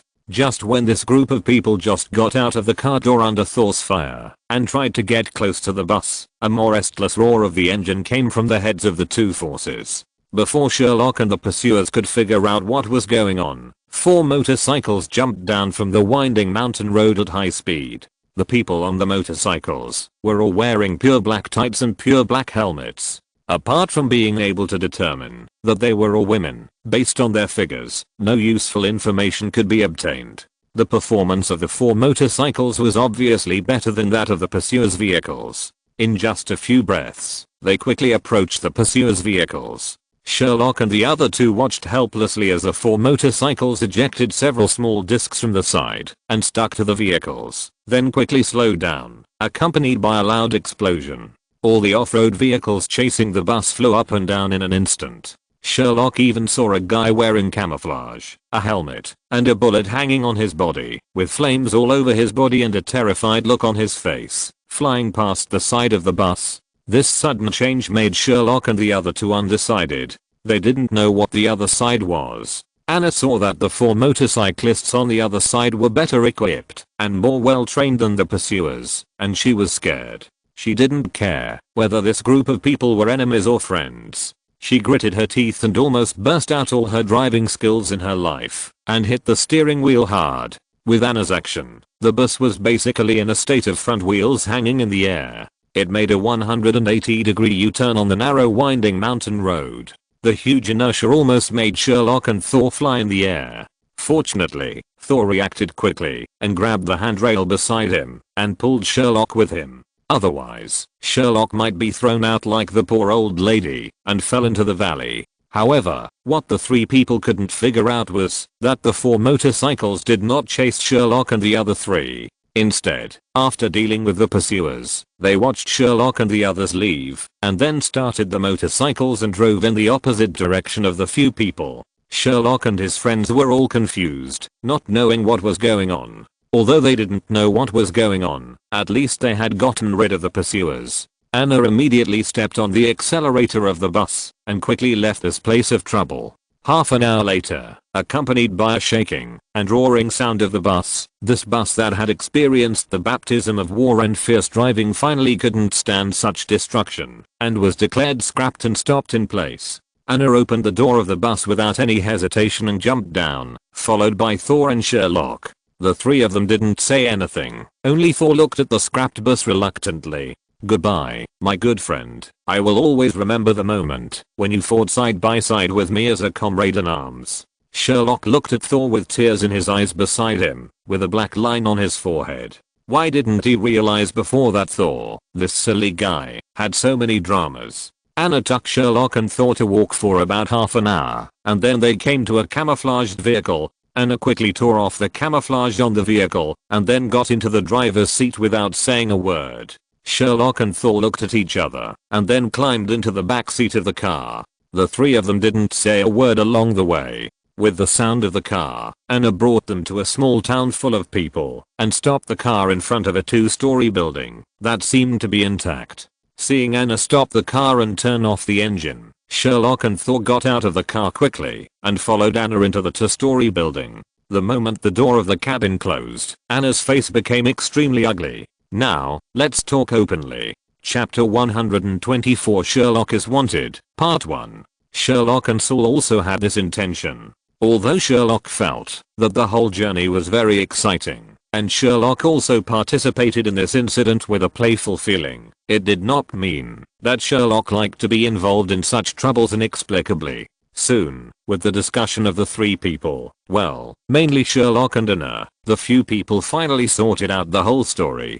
First of all, it was because Anna's colleague betrayed Kay. This colleague had a good relationship with Anna. In order to prove that Anna did not betray, Anna was arranged to clean up the betrayer. This made Anna not in a good mood, so after completing the task, Anna went on vacation and met Sherlock. The reason why she left in a hurry when dating Sherlock was because Kay found out that the reason for Anna's colleague's betrayal was that this colleague sold a biological weapon to a group of unidentified people. In order to solve this trouble, Kay asked Anna to return to the team urgently to deal with this trouble. The coincidence is that this betrayed colleague is not a fool. When selling this biological weapon, he used a box with extremely high confidentiality. If the password is not used to crack the box, the medicine in the box will be destroyed by the mechanism of the box itself. The middleman who got the biological weapon thought that the password was in the hands of Anna, who killed the betrayed colleague, so there was an action in London to capture Anna.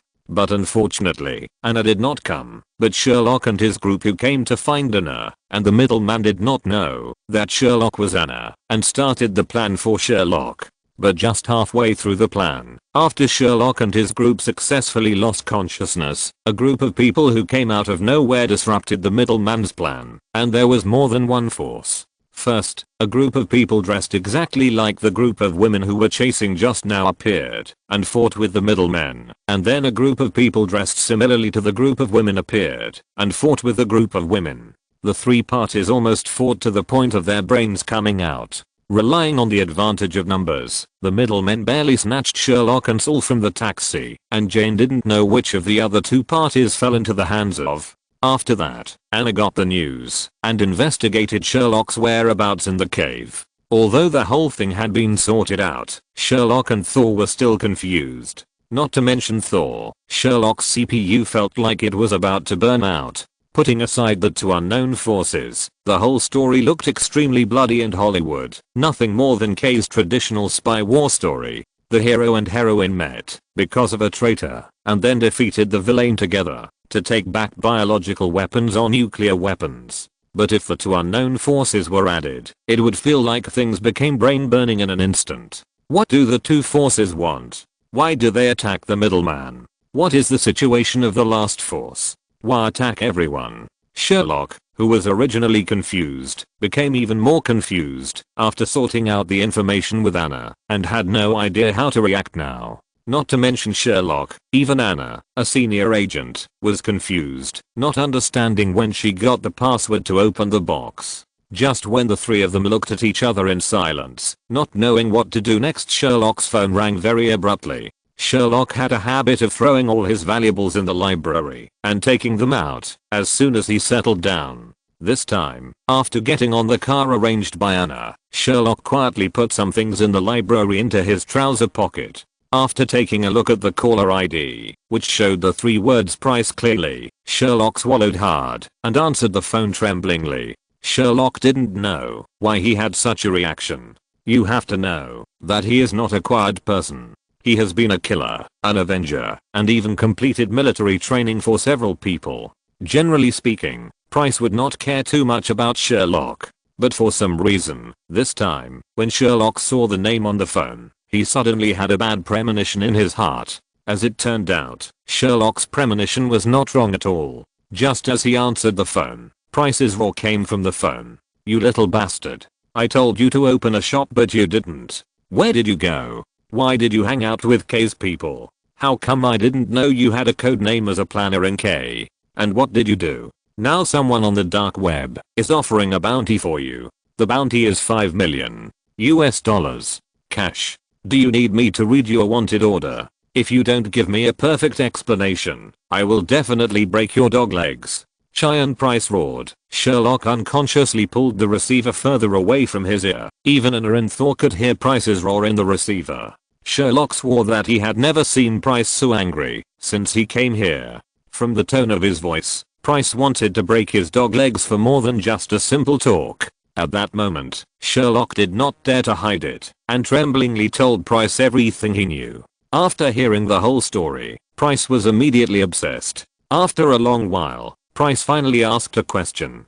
Do you need me to bring people to support you? Hearing Price's words, Sherlock quickly refused. According to Price's momentum just now, he wanted to break his dog legs. Sherlock didn't dare to trouble his good uncle. He was afraid that, if Price really came, the first thing he would do was to break his dog legs. Hearing Sherlock's refusal, Price thought about it and just said to be careful and then hung up the phone.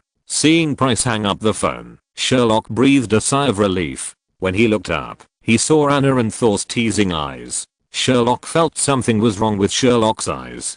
Just when Sherlock was about to mock him back, Sherlock's phone rang again. Sherlock thought it was Price calling again, so he answered the phone without even looking at it. But this time, the voice coming from the phone was obviously not Price, but a voice Sherlock didn't want to hear the most: Tony. Hey, my dear nephew, do you want to hear what I discovered? What's the matter? Not only did Tissue Blossom's love affair end in the Middle East, but he was also targeted by several forces? And he's a planner? There's no way a fool like you could have planned this. How about it? Do you want your dear uncle to help you? As long as you beg me, I will help you solve these troubles immediately. Tony said to Sherlock in a mean way on the phone. Chapter 125 Sherlock is Wanted, Part 2.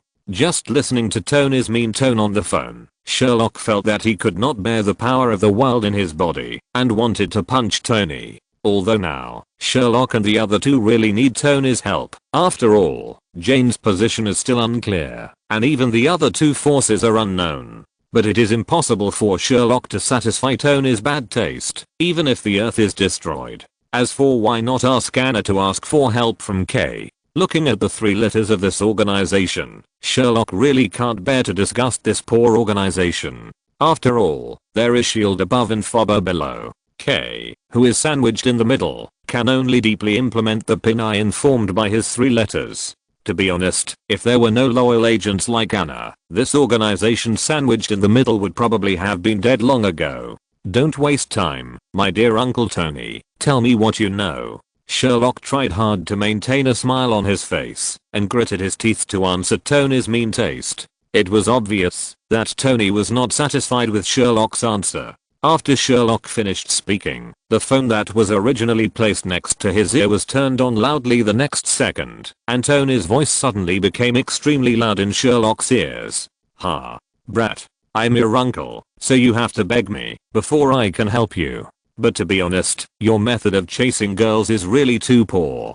Compared with what I used to do, it's really much worse. Do you want me to teach you? Look at the few love words you wrote. Let me see, dear Anne, I have already started to treat you." Sherlock was startled by Tony's loud voice and threw his phone on the coffee table in front of him. Originally, Sherlock was the only one who felt uncomfortable, while Anna and Tony were just watching the fun. But Tony's behavior of reading the text messages between Sherlock and Anna was very successful in making Anna break down without holding back. Cough cough cough. Because of the location of the phone, Anna's series of coughs were successfully heard by Tony. In an instant, Sherlock and the other two on the phone and Tony on the other side of the phone became depressed. An awkward atmosphere instantly filled Sherlock, Anna and Tony. The scene was a little scary. The only difference was Thor. At this time, Thor was sitting on the sofa, looking like a melon, trying hard to hold back his smile. After a long silence on both sides, Tony seemed to react and said in a cautious and tentative tone, "Cough cough cough. What, Sherlock, are you still there? Don't tell me that at this moment the girl is by your side, right?" Hearing Tony's tentative tone, Sherlock gritted his teeth, biting his back teeth and trying to restrain his desire to curse, and then slowly answered Tony's temptation. "What do you think, my dear uncle? You are finished. Your dear nephew has been kidnapped and is wanted. Not only do you not worry about the safety of your only nephew, you even have the mind to tease your nephew. And you still talk about your past glorious achievements? I tell you, I have recorded it. I will give the recording to my dear aunt later to see if you still maintain your former glory." Listening to Sherlock's gritted teeth threat, Tony seemed to not take it to heart at all, and his tone was full of indifference. "Worried about you? Stop kidding. Instead of worrying about you, I might as well worry about your enemy. According to your personality, I think you are absolutely happy with such fun. I'm still worried. I'm just afraid that you will make the scene too big. What's more, don't you have that Asgard brand meat shield power bank by your side? I don't worry about him." Cough cough cough cough. Before Tony finished speaking, Thor, who was happily eating melons on the side, couldn't hold it back and started coughing. My goodness, he was eating melons as happily as the chirping in the melon field. In such a moment, the melon turned into my shape. With Thor's voice, in an instant, the scene returned to the silence full of awkward atmosphere again, even worse than before. After all, this time, even Thor, who was eating melons, was dragged into such an awkward atmosphere by Tony's mouth cannon.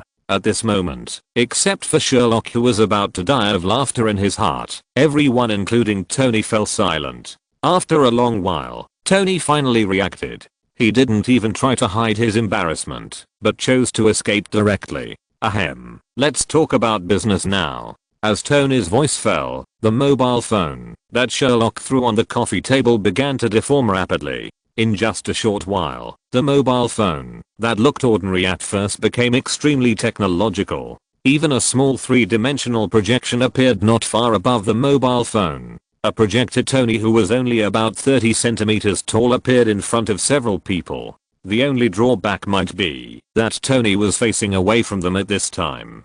Seeing this scene, Sherlock finally couldn't help but break his defense directly. "Melon's big shorts and high heels. Tony, you bastard not only hacked my phone, but also modified it. And the most important thing is, I didn't know it." As Sherlock's voice fell, everyone looked at Sherlock with a strange look, including the projected Tony. After a long while, Tony smacked his lips and sighed. "Well, it's a very peculiar way of expressing emotion, but let's get down to business." After thinking for a long time, Tony decided to temporarily ignore Sherlock's unique way of expressing emotion and continue the previous topic. "Ahem. Tony, why are you talking with your back to us?